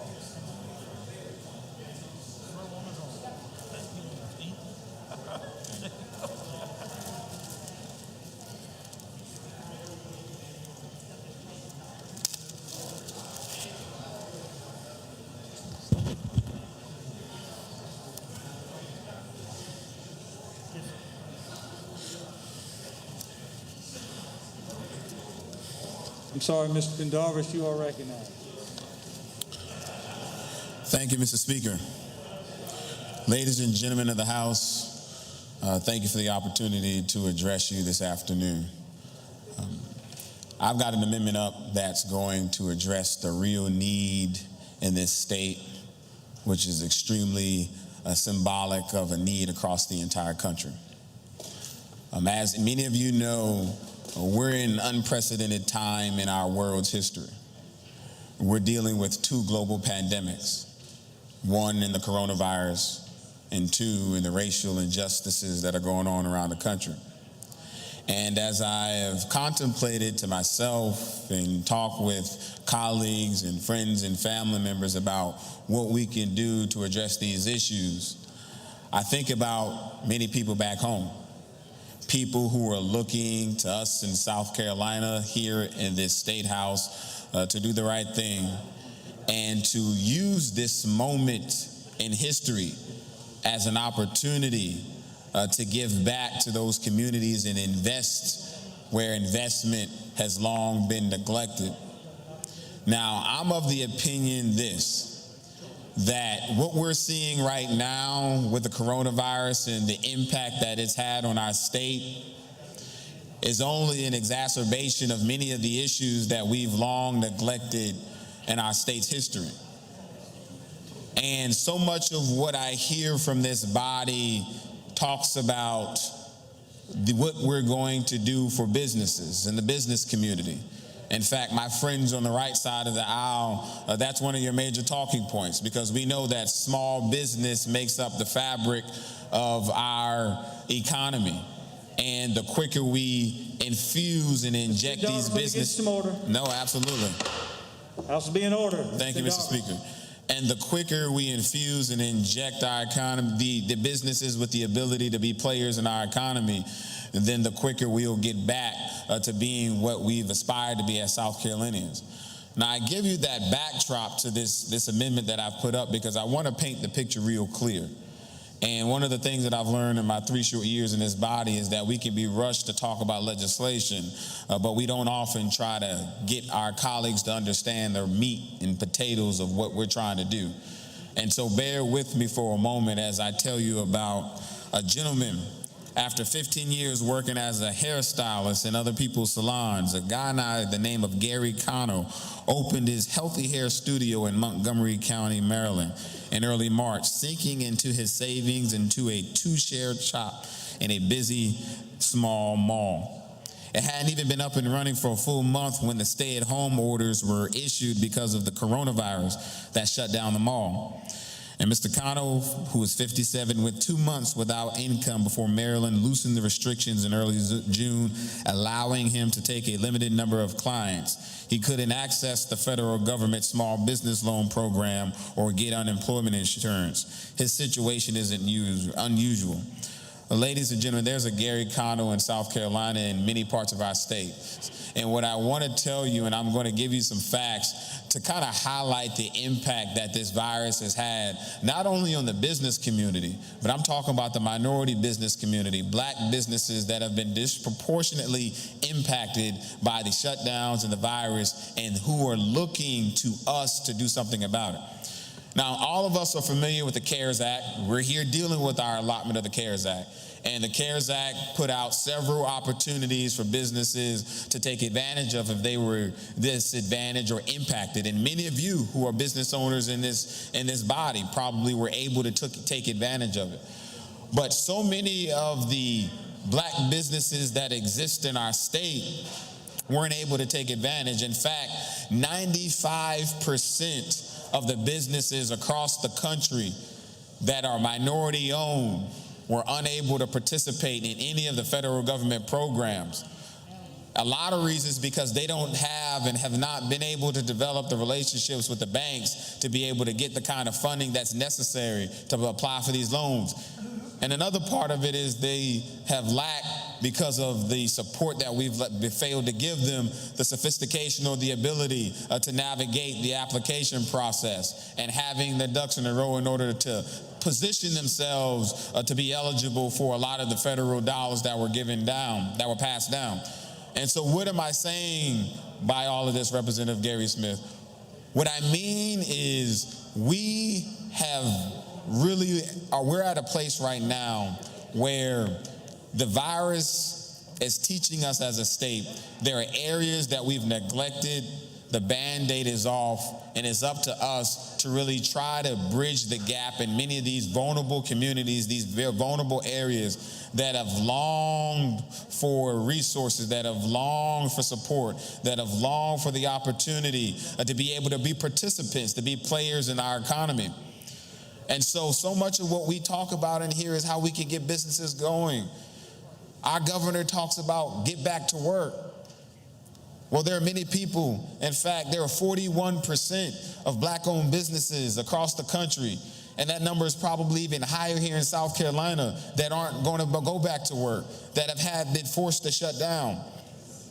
And I'm harping on this because it's important for us to recognize that as we debate and as we talk about these important issues, and as we look to try to ensure that our constituents are taken care of, that we're looking in the areas that have long been neglected, that have longed for the opportunity to be players in our state's economy, and that have been devastated and ravaged by the impact of the coronavirus, and is looking for the state to step in and say, what are we going to do? How are we going to give them an opportunity to be players, to take care of their families, to ensure that they have a life that's worth living for their businesses? And so there are specific challenges that these businesses are facing. And so I'm going to read out some excerpts from some documents that I pulled, articles that have been written by many national publications, just so you all get a better and clearer picture. Now, this is a report that talks about the 83,000 minority businesses that we have here in South Carolina.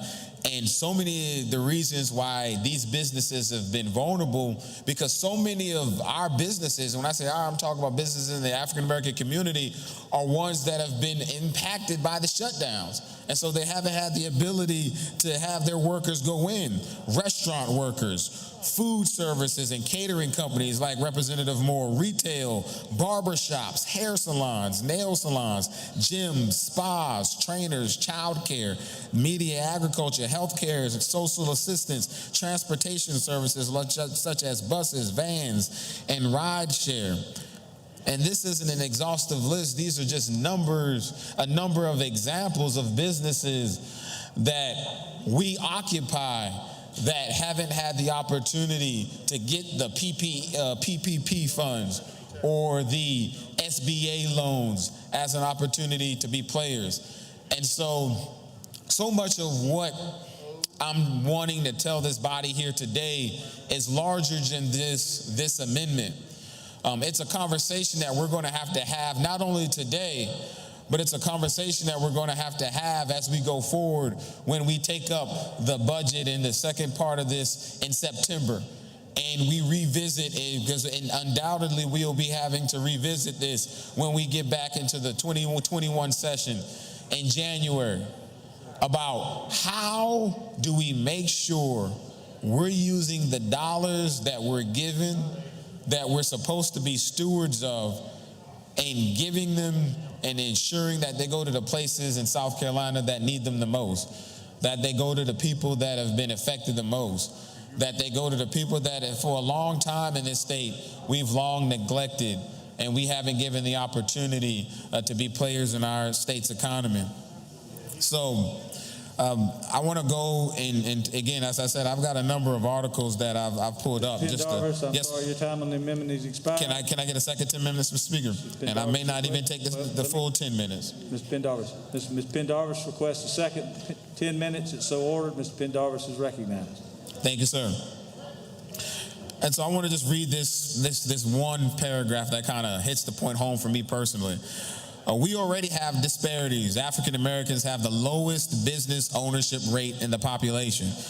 And so here we're creating a situation of closures that's hitting the groups with the lowest rates even harder. Minority-owned companies often create jobs from people, from the owner's ethnic and racial group, and their success radiates out in the community. Research links business ownership to long-term wealth. We're just going to see further increases in inequality that has been so hard to change. And as I mentioned earlier, as of April, the country lost nearly 450,000 active African-American business owners as the pandemic intensifies. But the disparities extend into every other minority group, and these businesses have been deeply affected. Again, I want to take you back to Mr. Connell that I mentioned from the outset, and an opportunity that we have to be able to work and address his business and to ensure that we're giving money in the places that need it. Now, this amendment allots $300 million to go towards minority businesses in South Carolina in order to address the businesses that have been impacted by the virus.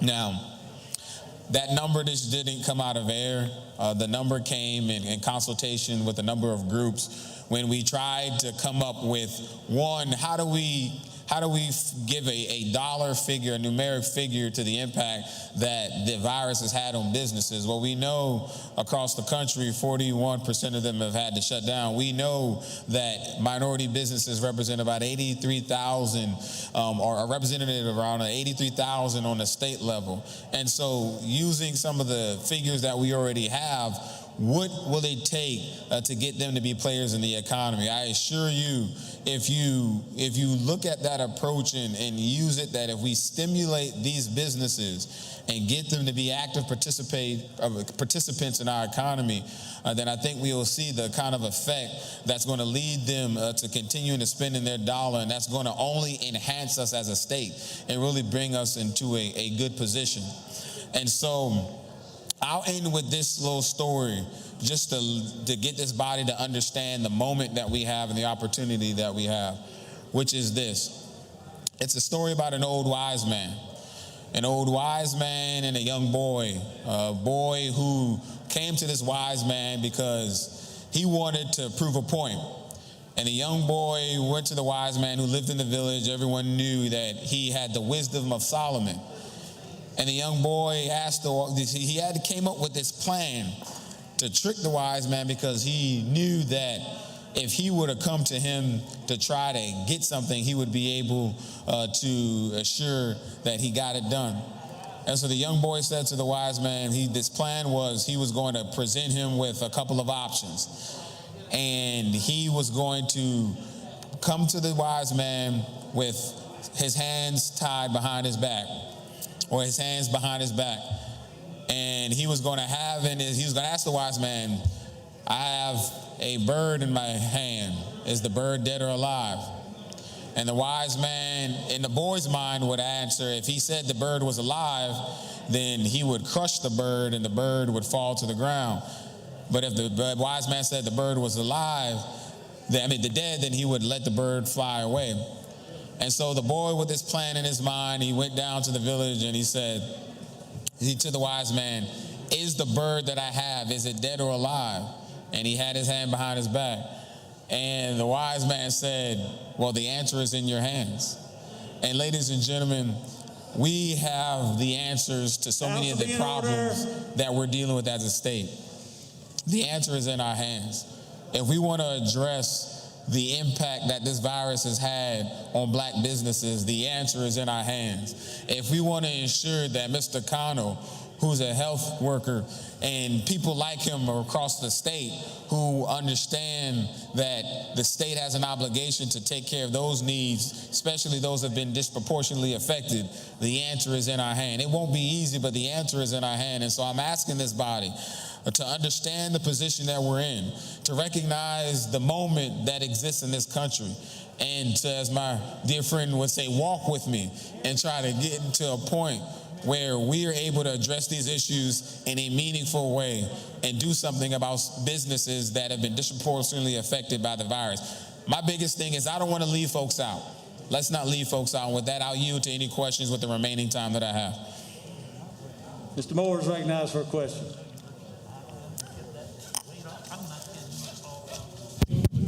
Representative Pendarvis, do you know that I'm a business owner? Yes. Do you know that I'm a black business owner? Yes. Representative Pendarvis, do you realize the federal definition when you say... Mr. Speaker, can I get a little bit of order? I know I got a few minutes remaining. I want to hear Representative Moore's question. Do you know what the federal definition... Mr. Moore, just a minute. Sergeant, last time I'm asking. You're going to have to help me out back there. Mr. Moore. Thank you, Mr. Speaker. Representative Pendarvis, do you know that the federal definition when you say minority, white women are included in that group? That's my understanding, yes. Do you know, Representative Pendarvis, when you were kind of talking about the need for this funding, do you know that not only has this virus affected my business personally, but a lot of my constituents as well? I would imagine.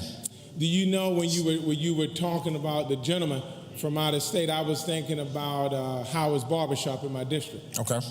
Do you know I was also thinking about Marcella and her restaurant in my district?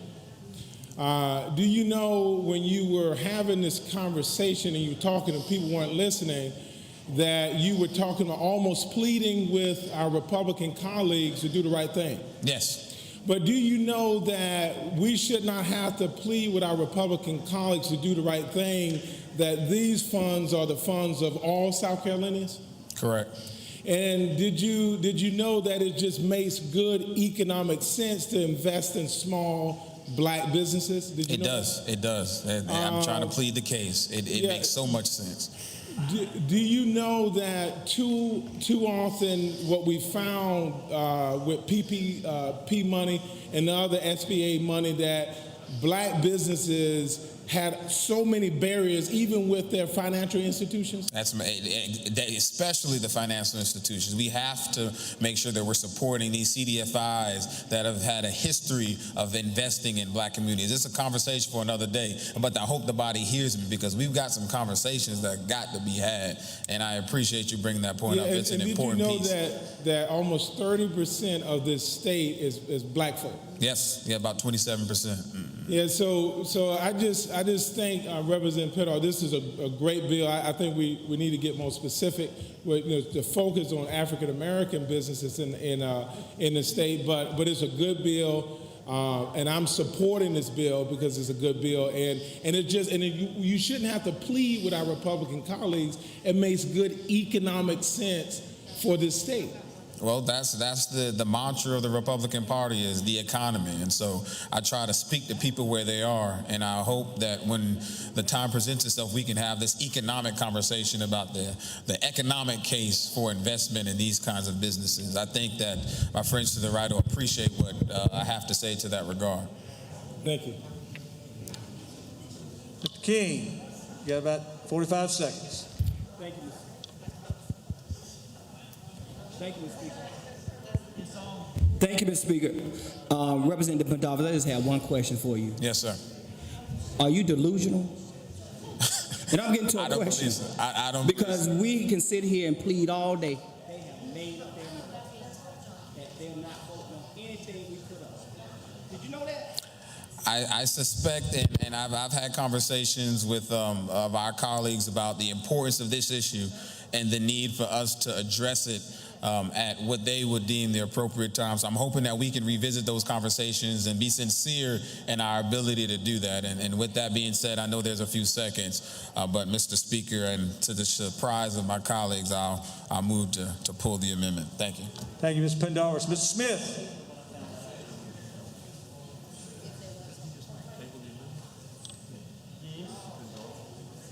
Marlon.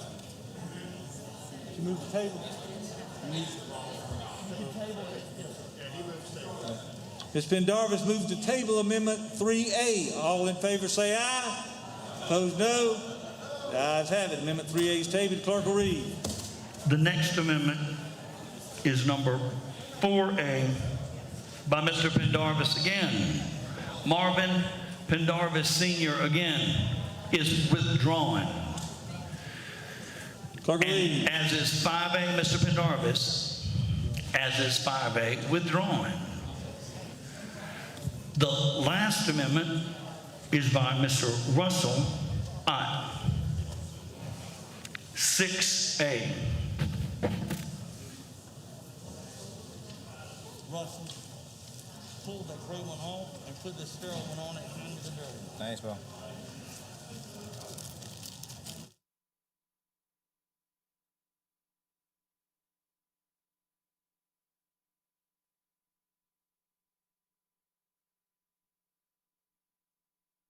Yes, sir. Mr. Ott is recognized.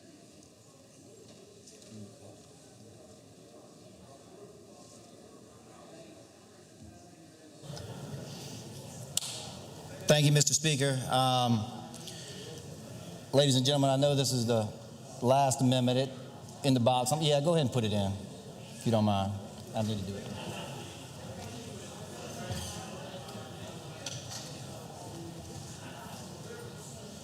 Thank you, Mr. Speaker. Ladies and gentlemen, I guess I'll start by just saying it's great to see everyone. I think that's about all I'm getting accomplished today, is seeing everyone. And as much as I like that, it's not lost on me that we were actually supposed to be here to actually try to get some things accomplished. But I think most of the things got accomplished prior to us being here, which is, a little bit frustrating when you're sitting in the seat that I'm sitting in and learning of things at the last minute. I appreciate the majority leader. I appreciate his efforts. I understand where he's coming from. I hate that I didn't get the opportunity to speak on the previous amendment. So I'm going to speak on this one, Mr. Speaker, which is very similar, but I did remove the language that said that a signature was not required. So it's a little bit different, Ms. Brawley. But I guess the overall reason that I'm here is just to try to get everybody to slow down a little bit and just think for themselves. And ask yourself, were you consulted in the crafting of this legislation? Because I wasn't. And so this was the only opportunity that I had today to be able to give my 2 cents worth. So I understand that the majority leader needs to try to keep the wheels on the train, for a lack of a better term, because the senator said, I guess, Mr. Smith, that they're not coming back. They sent the bill, they passed it yesterday, and they sent it over here to us, and I guess that we're expected just simply to pass it as is. So then it's done. But I don't think that's why our constituents sent us to Columbia, Mr. Pope. I think they expect us to actually read the legislation, and as a body, 124 members, to try to make it better if we feel like we can make it better. And it's frustrating when a handful of us in this room are the ones deciding what's going to get passed and what's not going to get passed. That is frustrating.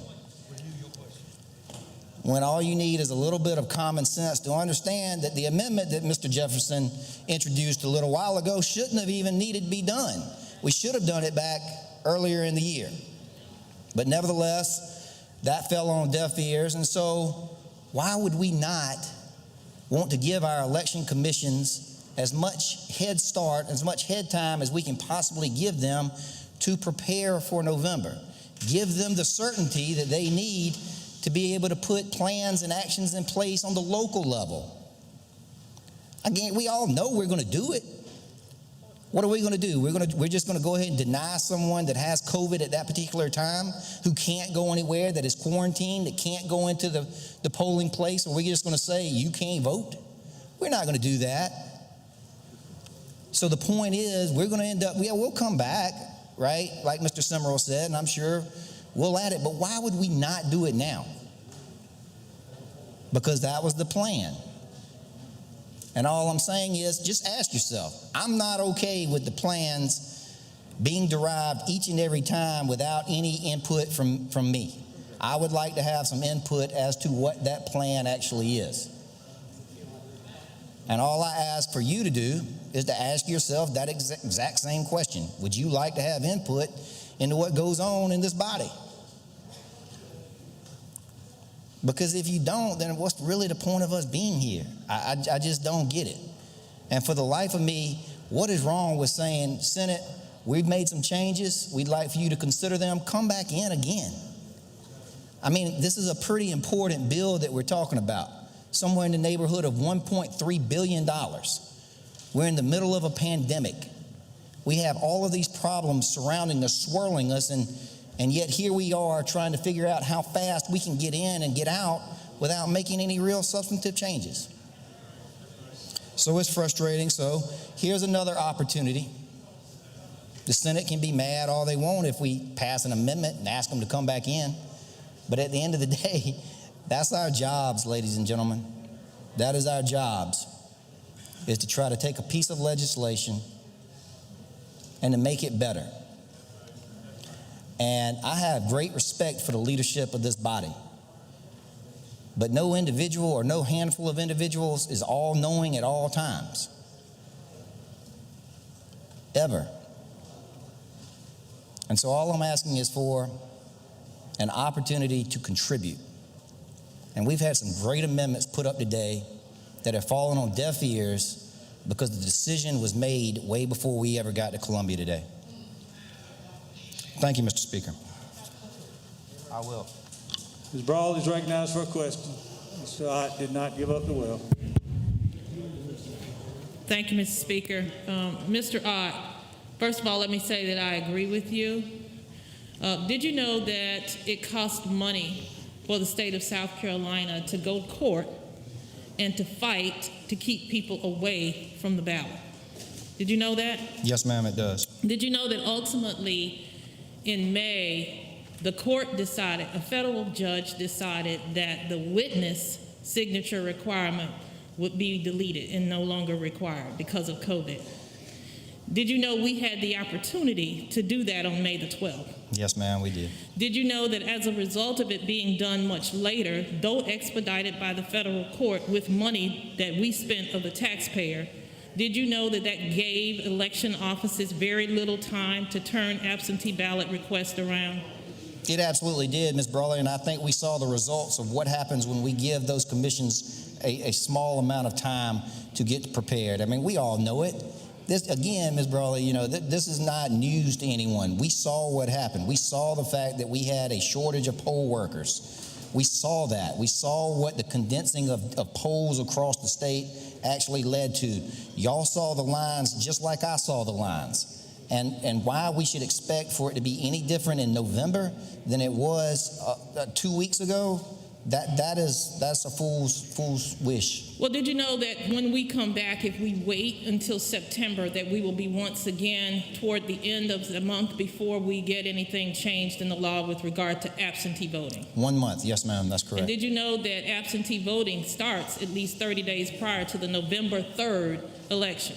Correct, and those ballots have to be printed. And did you know that some of those ballots even have to go overseas? Yes, ma'am.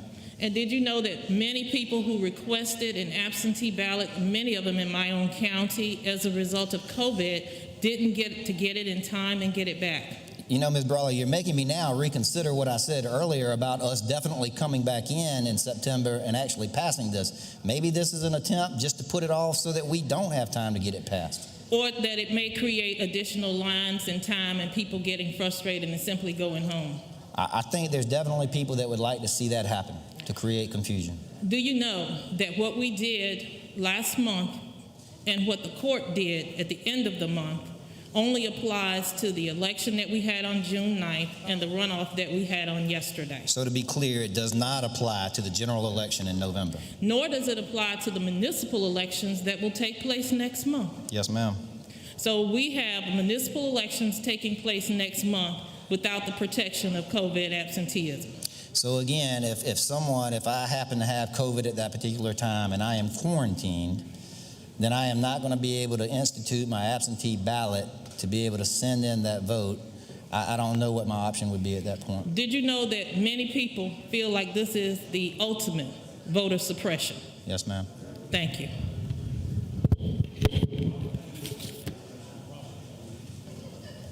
Mr. Williams, do you have a question? Yes. Thank you, Mr. Speaker. Mr. Dodd, my question really has to do with the Senate, more so than anything else. I'm just wondering who gave them, why can't they come back? And when we have to come back when certain things are passed. So I'm a little confused in terms of if the Senate is over the House of Representatives or... Well, that's a great point, Mr. Williams. And I need time on the amendment to expire. I'll request my second 10. Mr. Speaker, please. Recognized. Thank you. Williams. That's a great point. And so to be clear, Mr. Williams, I haven't spoken with anyone in the Senate that said they would not come back or they didn't want to come back. I'm just trying to read the tea leaves here and understanding kind of what's going on, just using, again, that little bit of common sense the good Lord gave me to put two and two together. So, I mean, I don't know, but regardless, even if the Senate did send messages saying that, they didn't want to come back in, I don't think that should guide our decision-making process over here if we feel like that some changes need to be made. But again, it just looks like a group of folks from the House, a group of folks from the Senate got together and said, this is what we'll pass. Yeah. Well, the point I really want to stress is that it's more of us in the House than in the Senate. So it would be easy for 46 of them to come back than 124 of us coming back. Yes, sir. So I'm a little amazed about what's going on here. Well, I would imagine that the Senate, it's just like any other piece of legislation. I would imagine the Senate would possibly amend it and then send it back over here to the House. And I get that the Speaker would have to call it back in. And I appreciate the Speaker saying that he doesn't want to call us back and to be in a setting like this unless he absolutely has to. I get all of it. It's not lost on me. So we have to dance by the Senate rules? No, sir, we don't. You sure? I'm positive of that. Okay. All right. Thank you, Mr. Ott.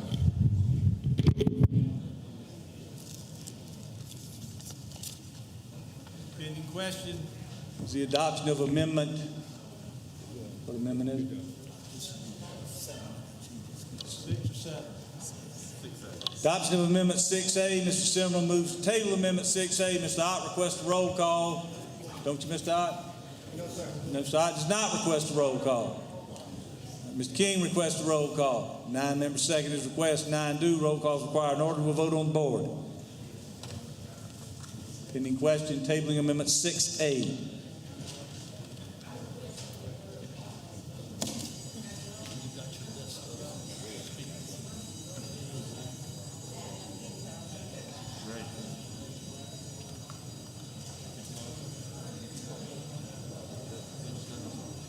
Oh, yeah, what you got?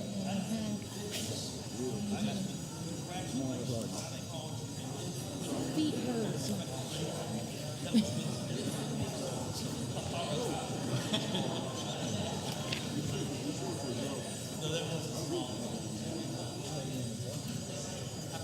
What's that argue about? They're gonna pass it. How much would I take?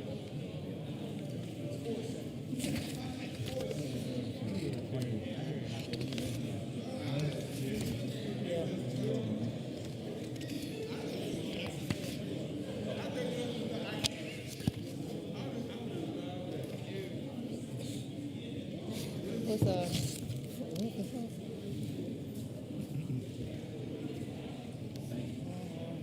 If all members wishing to vote, voted. If all members wishing to vote, voted.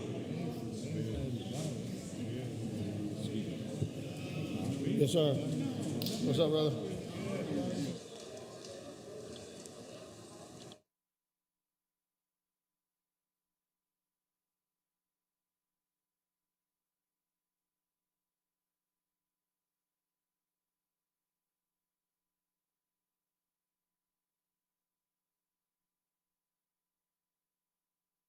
Mr. Fry.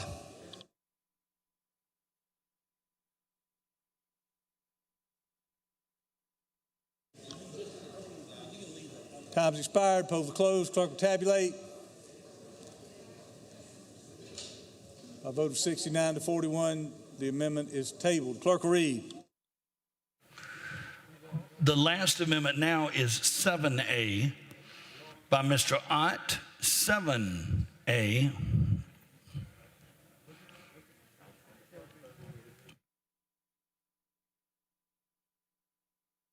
Mr. Ott is recognized on Amendment 7A.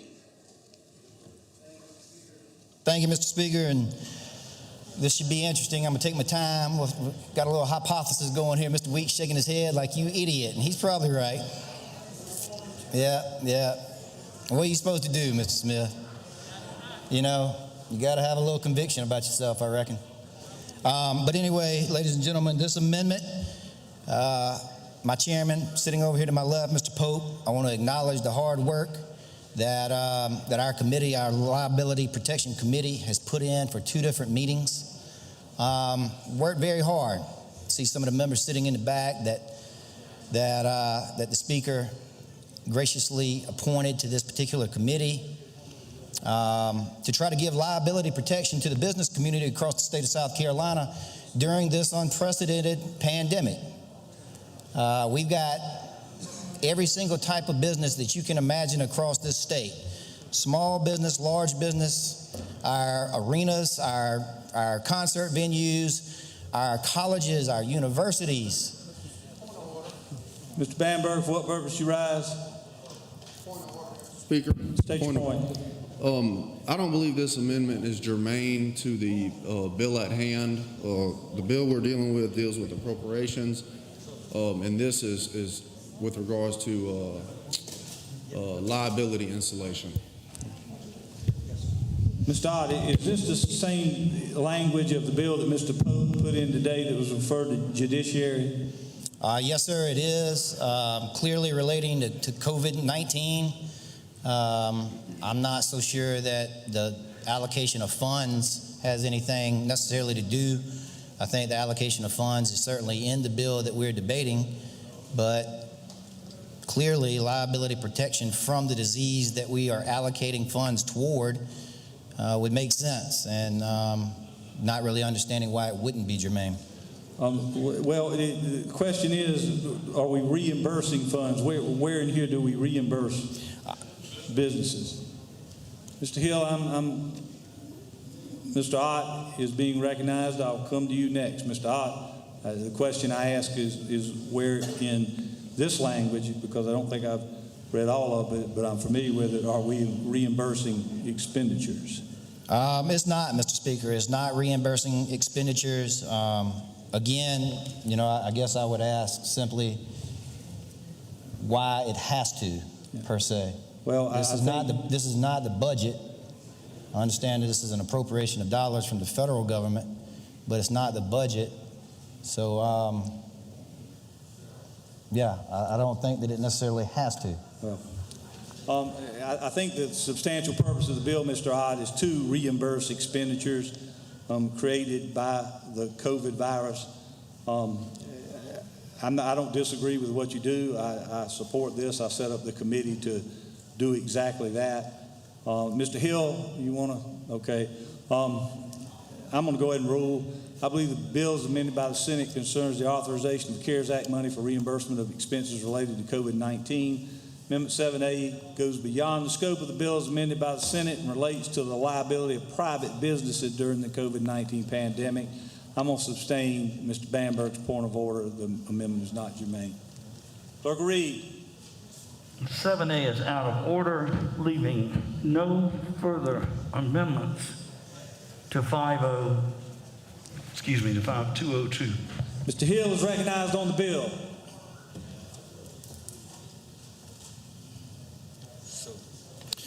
Thank you, Mr. Speaker. Thank you, members, for your attention. I have a little case of deja vu coming up here, as I'm sure certain of you do as well. Am I right, Mr. Simrel?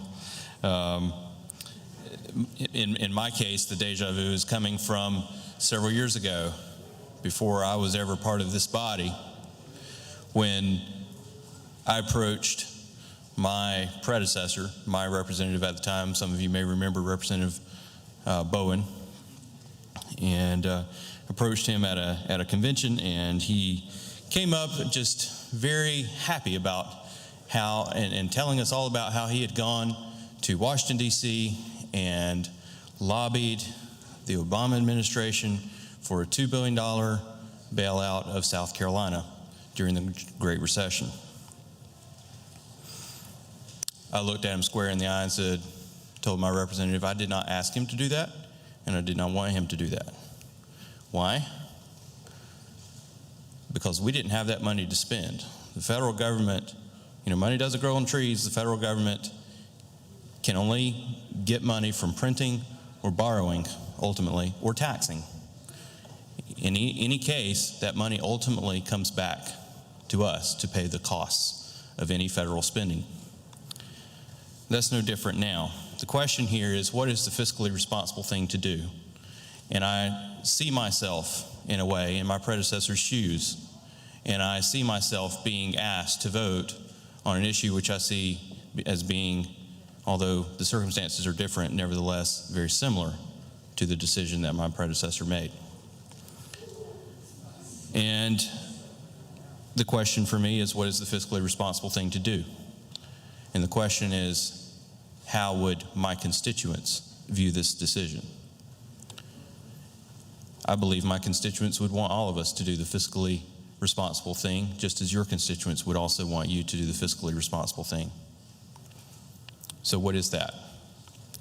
Let me ask you, is it fiscally responsible to spend money to bail out hospitals? Hospitals were hit pretty hard. I can tell you that ANMED back in Anderson took a 40% hit to their budget as a result of, they believed that they had to stop, certain procedures and so forth, medical procedures that were considered elective.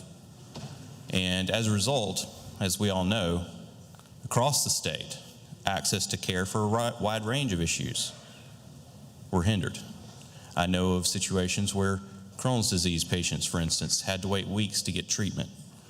If your gut is in really bad shape due to that disease, which is a bad disease,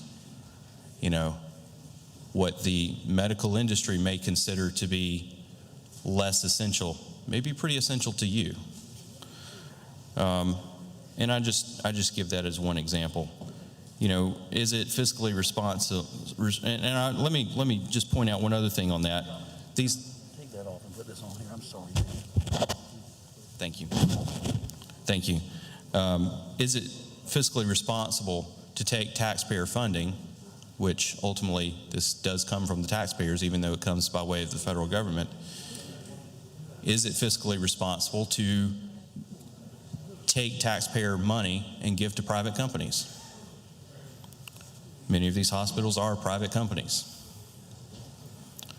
Is it fiscally responsible to bail out local governments? Local governments made decisions to shut down in ways that ultimately proved to be rather unpopular with the residents. I would argue time has shown in many of these cases, some of these local shutdowns and curfews and so forth were a bit over the top. If they took a funding hit as a result of businesses not being able to operate and citizens not being able to live their lives in those jurisdictions, should the state pay for it?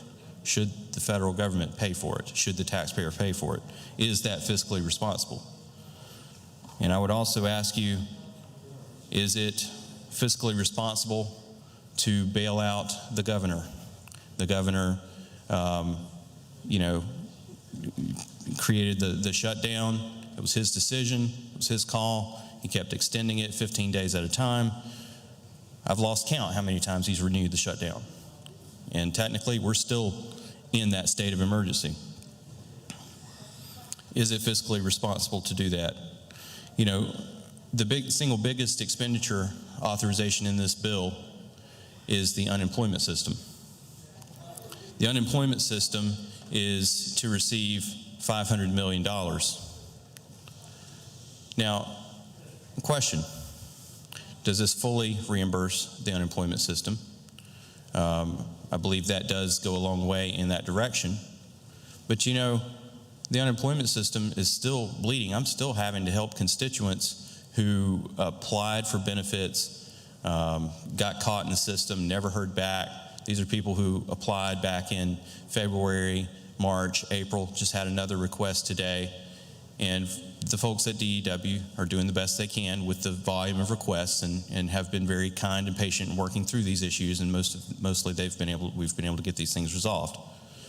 But nevertheless, my point is the calls, the requests, the applications are still coming in. There's still many unemployed people in this state. Initially, those numbers started to go down, then they started to go back up. So I believe that our unemployment system is still bleeding. This is just kicking the can down the road a little bit and giving a blood transfusion, but the bleeding's still happening. Now, perhaps you would say that we've received this money from the federal government, that, you know, it wasn't the taxpayers' fault or the business's fault that they had these restrictions put on them, that it was a necessary evil. That was a necessary evil, and that this bill is a necessary evil. We'd rather not be having to spend $2 billion of federal funds, which we have available to spend. This bill, I realize, authorizes about $1.2 billion to be spent out of that $2 billion. And you might also say that if we don't spend the money, that people will suffer. And you know, I don't turn a blind eye to that. But I would also ask you, what are the longer term ongoing costs? You know, perhaps we're able to mitigate some suffering now, but how many people are going to suffer down the road? How many of our kids and grandkids are going to suffer because of decisions we're making today? Particularly, how many are going to suffer when we're no longer in office to deal with the consequences of the decision that we make today? And I ask you, in that context, what is fiscally responsible? You know, I have many questions about where these funds come from. Where does the federal government get money to spend when it's spending in deficit? Where does that money come from? Are we borrowing it from some foreign source? Are we taxing it from the American citizen, the unemployed American citizen even? Are we simply printing the money? Are we getting a loan from the Federal Reserve? You know, in any case, no matter which scenario it is, it's ultimately going to be the taxpayer still on the hook, and in particular, future taxpayers that are yet to start paying taxes. Up and coming workers, students in school, kids yet to be born. And so, are we going to, you know, say, well, we did what we had to do, while in reality, we're making a decision to continue to perpetuate an ongoing problem with federal deficit spending, which affects our entire country, including every person in South Carolina.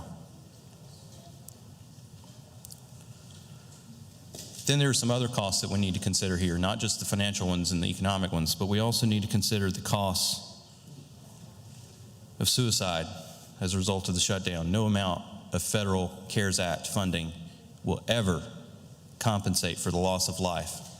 It will never compensate for the cases of mental illness. It will never compensate for the domestic violence that happened during the shutdown or as a result of people not being able to live their normal lives. Nor will it replace the permanent loss of affordable housing in South Carolina, which is we already have a problem with. It's already dwindling. There's a word that comes to mind when I think about this scenario. We've all watched with concern, understandable concern, the situation on the ground here in the state from March until now. And many of those concerns, we're wondering, what's going to happen next? Are we facing a second spike? Are people going to die? Fortunately, we're in a position now, today, where we have more information than we had in March about what to expect. And we can make, hopefully, better decisions now than we did then. But the word that comes to mind here is a big word, is an uncommon word. It's the word iatrogenics. Most people would simply say, it's bad medicine. Now, the response to the shutdown, or the response to the pandemic, rather, the shutdown itself, which the governor has done, has been political. There have been mixed signals. We haven't known where he's going with this, and frequently I've gotten the sense that he didn't know where he was going with this. It's been hypocritical. He's imposed shutdowns on South Carolina citizens while keeping his own golf course and his own way of life open as an option for him. It's been halting. Why is it that so many pieces of legislation and so many government programs and committees are ironically named Accelerate SC? And how many weeks have they been meeting? And why do we think that that the South Carolina economy has an on-off switch and that switch is in the governor's mansion? Are you kidding me? It doesn't work like that. And the governor of all people should know that. Unfortunately, while neighbor states have gotten on with business in safe ways, like our neighbor state of Georgia, already weeks and weeks ahead of us, economically speaking, in terms of their own recovery, South Carolina is still being held up by a governor's leadership that is equivalent of that of a quivering child in the midst of a thunderstorm, hiding under a bed with the family dog and the teddy bears.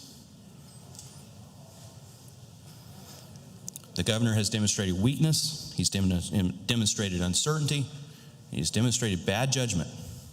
And the people of South Carolina got hurt. And I don't know about you, but that makes me angry. I will not be voting to spend this money to bail out our governor. Mr. Govan. Jerry, take the cover off and use this one. This is sterile.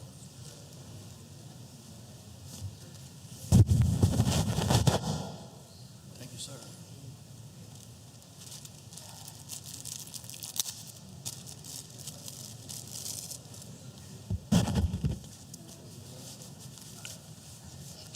Thank you very much, Mr. Speaker, members of the House. I'll be very brief. I've been quiet today, and if you notice, I'm wearing an orange ribbon, and it symbolizes the loss of a friend, a childhood friend. In fact, last week was a rough week. We lost 3 very close friends as a result of illnesses and of COVID-19. So these are very trying times in terms of the state, and we're all back here because of risk, putting ourselves at risk, but we're here to do our jobs as legislators and what the people of the state of South Carolina elected us to do. we've heard, and I want to commend the Speaker for the committees that he put forth that have been looking at various issues, but I'm extremely proud of members of my caucus, individuals like Ms. Brawley, talked about broadband, Mr. Jefferson, the expansion of absentee voting provisions, Mr. Pendarvis over small and minority business assistance. Unfortunately, a lot of those things were voted down. But the fact of the matter is, we're going to have to address them because in our community, we've seen our constituencies hit hardest by this virus and a number of things that are going on right now. I'm reminded of a statement by a gentleman by the name of Thomas Carlyle who once said that our grand task is not to see what lies dimly in the distance, but to do clearly what is at hand. And so though that those things that we covet and feel that are priorities have not all been addressed in this, I would hope that this body finds it in itself to do the right thing. We're coming back in September, but these things can't be put off. And this caucus will continue to advocate, to push the agenda that all peoples of this state are respected and recognized for their contributions, not only here in South Carolina, but across this nation. That we cannot ignore the devastation that certain communities, particularly communities of color, have suffered, but not just minority communities, but poor communities and rural communities of this state.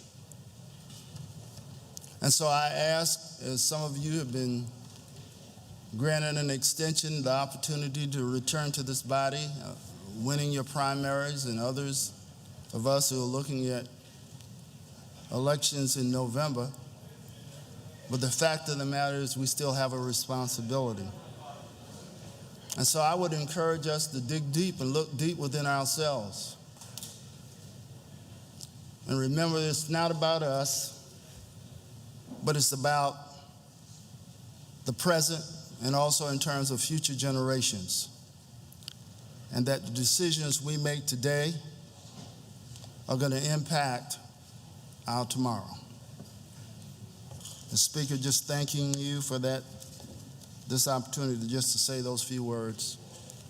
And I pray that all be safe. Thank you, Mr. And not Goodwin. take life for granted. Thank you.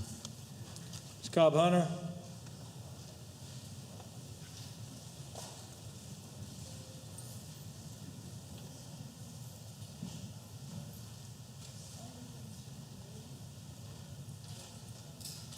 Ms. Cobb Hunter is recognized. I know. I do it for you the same way. Special like that. Thank you, Boo. Thank you, Mr. Speaker. And Mr. Speaker and members, I will be brief as well. I know we are all ready to go. Would just caution all of us to think in the interim when we're off about whether or not your interest in being here is going to always be able to fit some calendar or schedule that you may have. Heard a lot of conversations today about what is going to be done, what has been done, and I particularly want to associate myself with the remarks made by Representative Brawley regarding broadband. Chairman Smith and I have had a number of conversations about broadband and making sure that there is coverage there. What I want to spend a couple of minutes sharing with you is what we have not done, because I think it's critical if we are serious about COVID-19, the spread and containment of this virus, that we give some thought to what gaps are included in this plan that we are about to pass. And I want to thank everybody who has been engaged and involved in working on this. I share Mr. Ott's concern. It would be nice if some Democrats were engaged and involved in trying to reach what a lot of us feel would be a reasonable compromise. Mr. Speaker and the rest of the leadership, just in the For What It's Worth department, perhaps, and I say perhaps because I have opposition in November, and this seat is not guaranteed to me or anyone else. But in the event that I am successful in November and am able to return, Mr. Speaker, I hope that whatever makeup of the leadership we'll look at on the Democratic side, expanding the conversation beyond one person so that all of the caucus members, as much as possible, will have an opportunity to provide input. In the event that that is done, you will see, Mr. Speaker, I believe, a lessening of members of the minority party coming to this podium to make points that they would have otherwise been able to make. What I want to talk about, Mr. Speaker, as far as what is missing here, and y'all know where I'm about to go with this, it's the working people. It is about the working people. We are spending $500 million to replenish the unemployment security fund, or unemployment fund over at Duke. And Mr. Speaker, I'm all for replenishing the fund. In the years that I've had the honor and pleasure of serving here, we've talked about the need for that fund to be flush. But I've got a problem, and I want us to be prepared in September or whenever we come back for a very serious discussion about working people, the ones that we have said are essential. But as some of them have said to me in conversations and emails, we've got the wrong E. They don't feel like they are essential. They feel that they are expendable.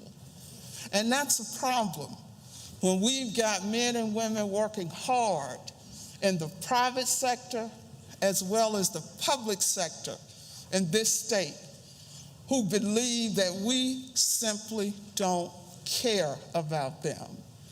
And Mr. Speaker and members, I know they are wrong. I know they're wrong, but it is real hard for them to see how they are wrong when our policies continue to not be policies that respect or reward our workers. So what is my point? My point, Mr. Speaker and colleagues, is that if we're not careful, we have positioned ourselves to be in a posture where we are now asking our workers, state workers, as well as those who work for the private sector, we are asking them to make a choice between working for nothing pretty much or working to die. Now, for those of you who say I am being extreme, let me tell you what is really happening in South Carolina. And if you choose to get outside of your bubble, and that's Democrats and Republicans, you will come across some of these people, perhaps. Example, we have, as most southern states and a whole lot of states, a part of our employment regulations which say, if you turn down a job, then you are to be fired. And the employer is to let Duke know that you're refusing employment. And what does that mean? You don't get unemployment checks. Here's the point I'm making.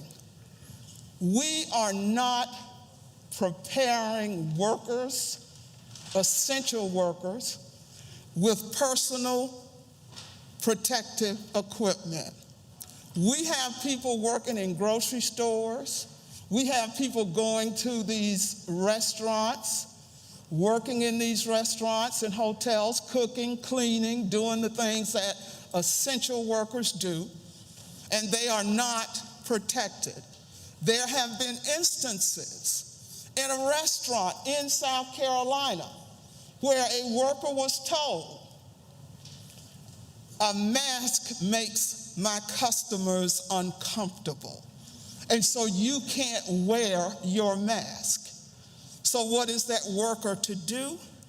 If he or she is really fragile economically, meaning they poverty-stricken, poor, struggling, we are forcing people to choose between a job that they can't protect themselves with and dying.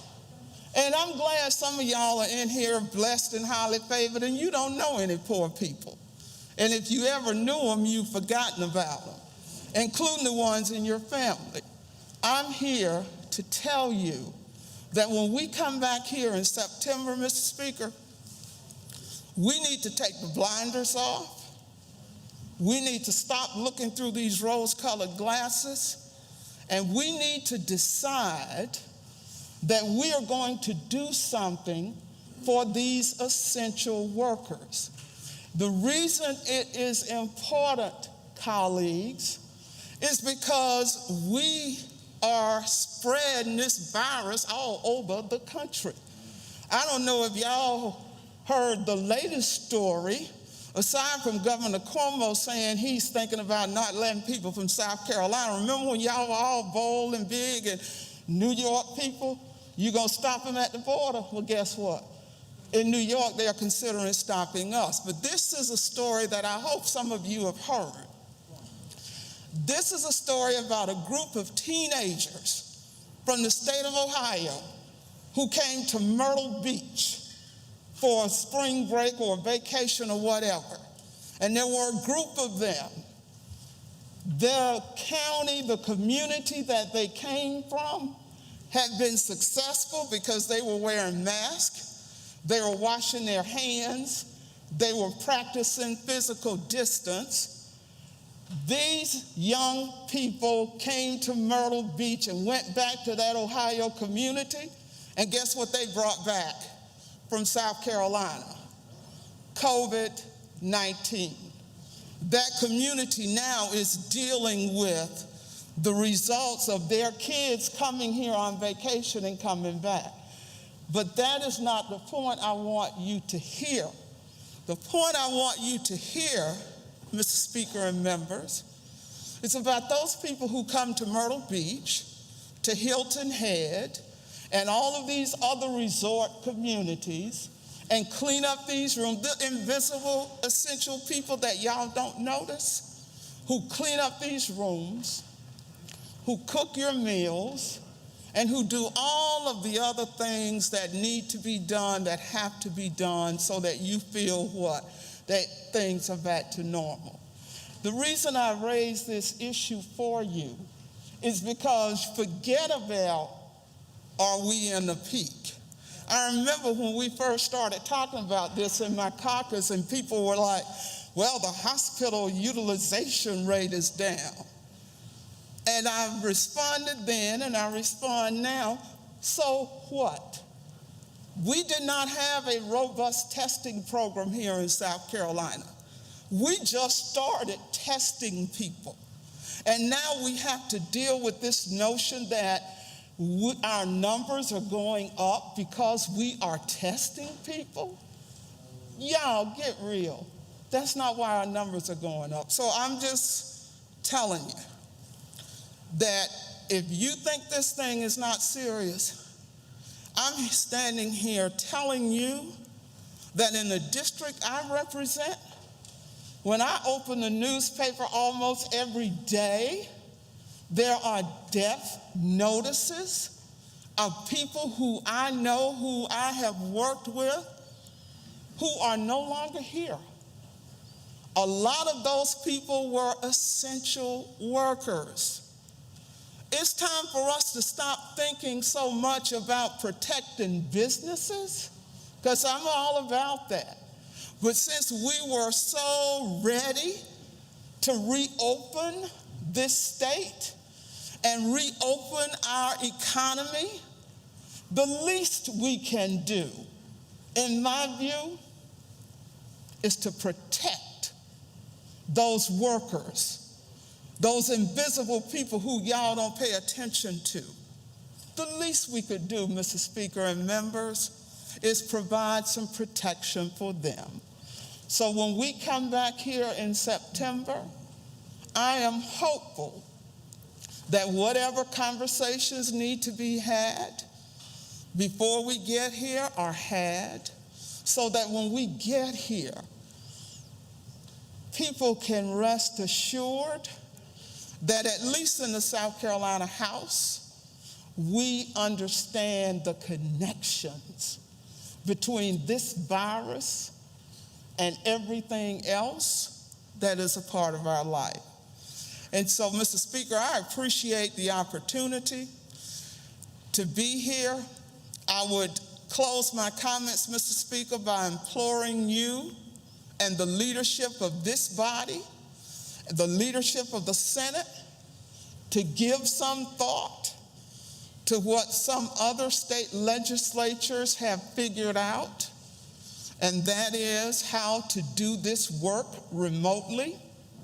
Here in South Carolina, we aren't even at the peak of the first wave. It scares me to think of what this state will be like in September. And for those of you who have taken offense because I've talked about essential workers, you'll get over it, because I'm going to be back up here again talking about it, because you know what? I'm not confused about who I'm supposed to speak for. I'm not confused about who I am and whose I am.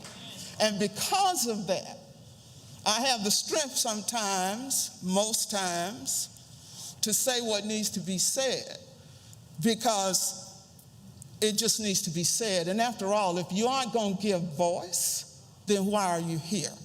If you're just glad to be here, if you just caught up with a title and a tag, and you want somebody to bow and scrape and genuflect because you have that, I would seriously encourage you to give thought to whether or not the notion of service and public service is something that really you ascribe to.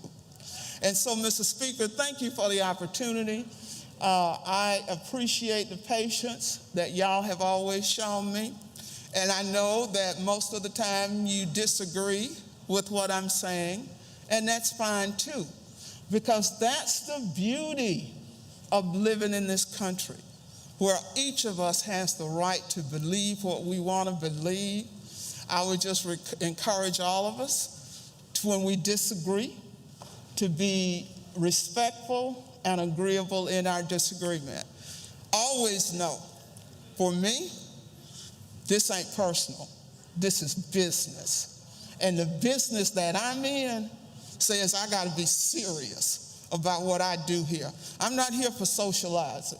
This ain't a social club for me.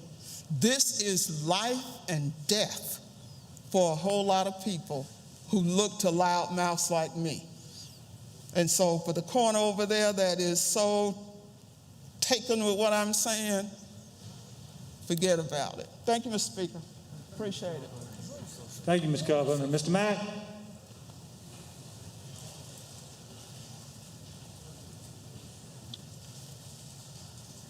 Mr. Mack, take that. Mr. Mack, this is the sterile one. Take that one.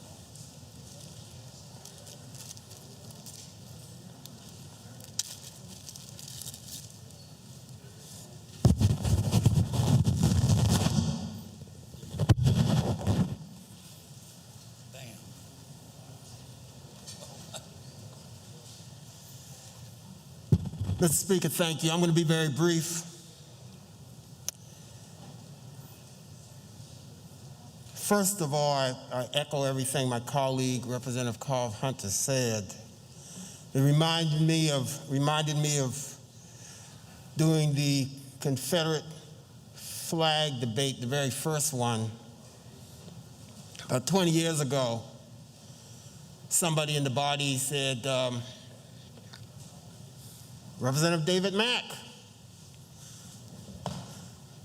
you're a liberal. My response was, Jesus Christ was a liberal. Yes, I care about people. Whether they're black, white, Asian, Latino, Native American, it doesn't matter. I care about people. I love people. Couple quick things. First off, broadband. And let me say that I remember years ago there was an issue concerning a rural area, rural parts of South Carolina. And I said at the time, my district is all concrete. But I'm a South Carolina legislator, not a District 109 legislator. So with broadband, even though folks in my district, for the most part, have broadband, I'm concerned about areas in South Carolina that don't have broadband. And when we have an opportunity to do things like that, it's quote unquote the right thing to do. Bottom line. So I just wanted to say how that concerns me. And yes, I've been here 24 years and I'm about to leave. But I'll still be aggravating people on my radio show, very much so. Last point. The amendment that Representative Jefferson put up as relates to voting. We all should care about process. Process.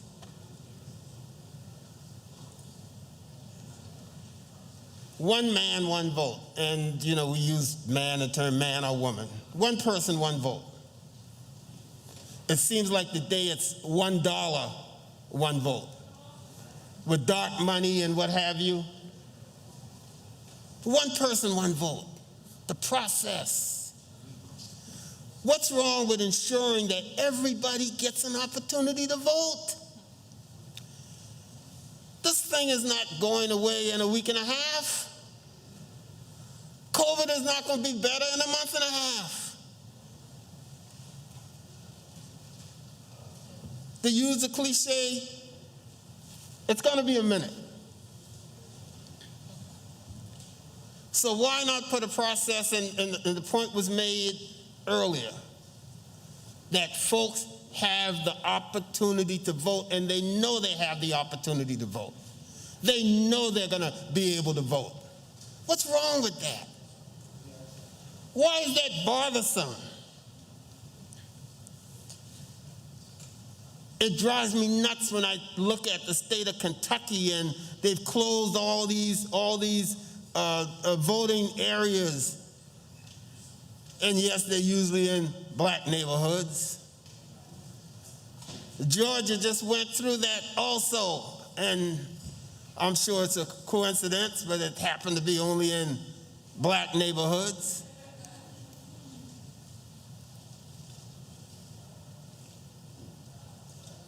But we have to understand process. When I leave, I'm going to miss so many friends here, but you know what I'm not going to miss? Seeing critical votes and seeing my side getting about 40 votes. I'm not going to miss that. That's frustrating. 24 years of that is frustrating. But I could feel good knowing that we were on the right side. I'm not used to talking with Massa. That knowing that on those votes, we did the right thing. We did the right thing. So anyway, I just wanted to get that off my chest, so to speak. And I've been here long enough, like Some of you, we know how the votes are going to go, but you do the right thing anyway. You do the right thing anyway. Thank you. Thank you, Mr. Mack. Pending question is concurrence in the Senate amendments to House Bill 5202. You vote green to concur, you vote red to non-concur. Roll call is required and ordered.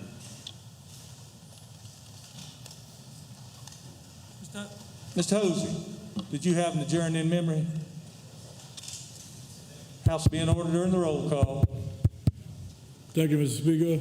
When we adjourn today, I ask that the House adjourn in memory of Mr. Harris T. Barker from Barnwell, South Carolina. He passed away this morning. He's one of the Barnwell County's town councilmen. Wait, Mr. Hosey, his first name again? Harris, H-A-R-R-I-S-T. Harris T. Barker. Barker, B-A-R-K-E-R. Thank you, Mr. Hosey, and that is ordered.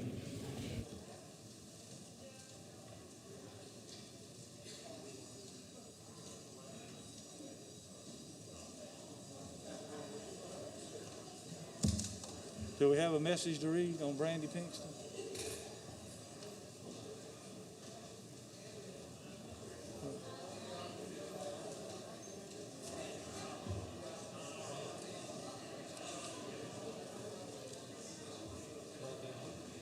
We're getting. We have to vote on it?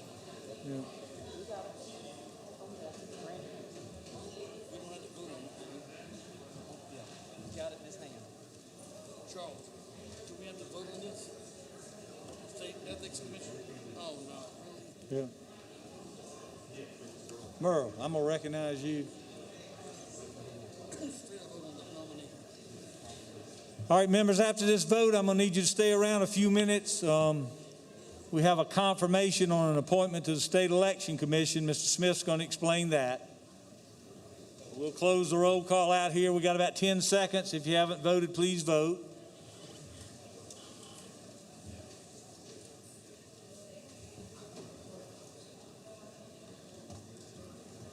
Polls are closed. Clerk will tabulate.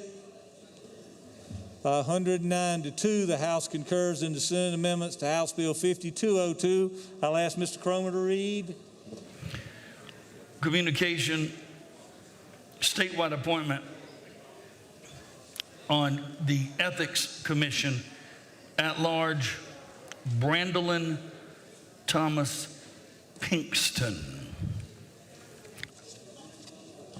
All right, members, give us just a second to get on the board.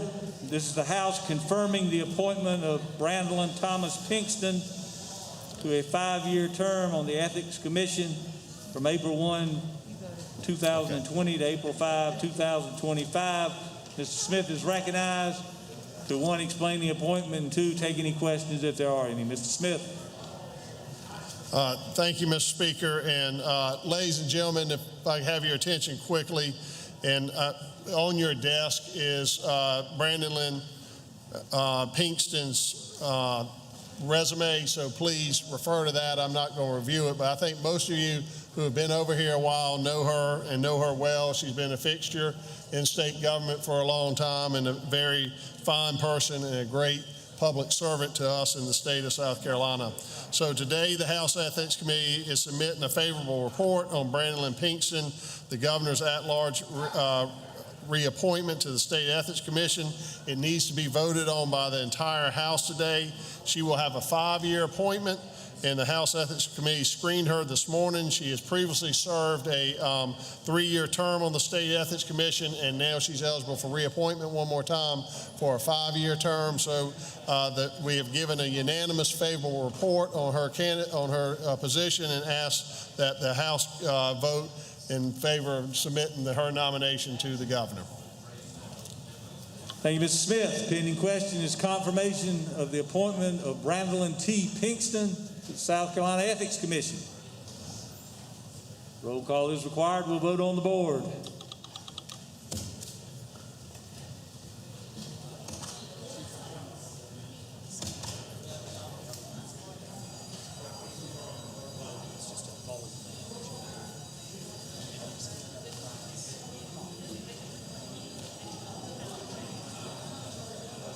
Mr. Fry? Mr. Fry?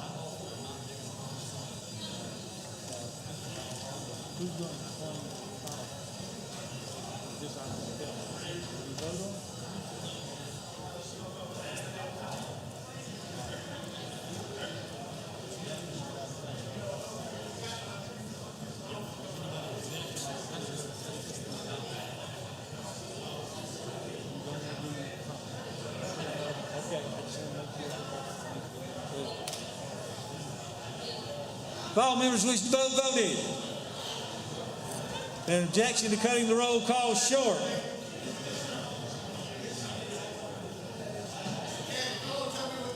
Does any member object to cutting the roll call short?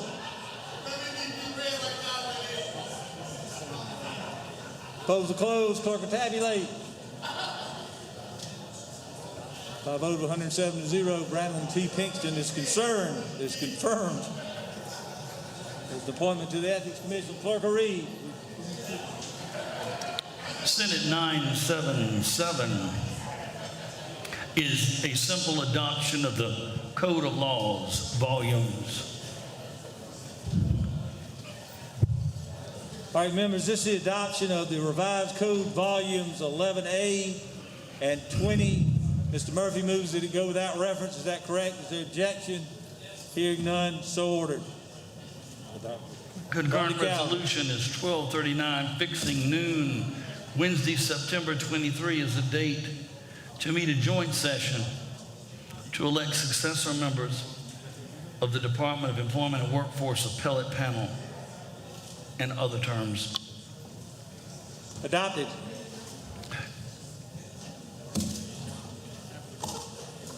Members, before we go, we have two birthdays that we want to recognize. My delegation member, Ms. Pat Hennigan.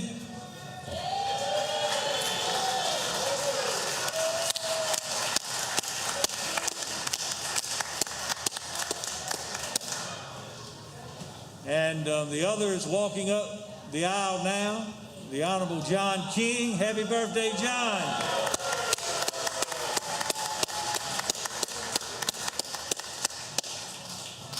Mr. Clerk, is there anything else to read? Clerk informs me that there's nothing else to read. I want to thank you all for your hard work today, coming back and plowing through this.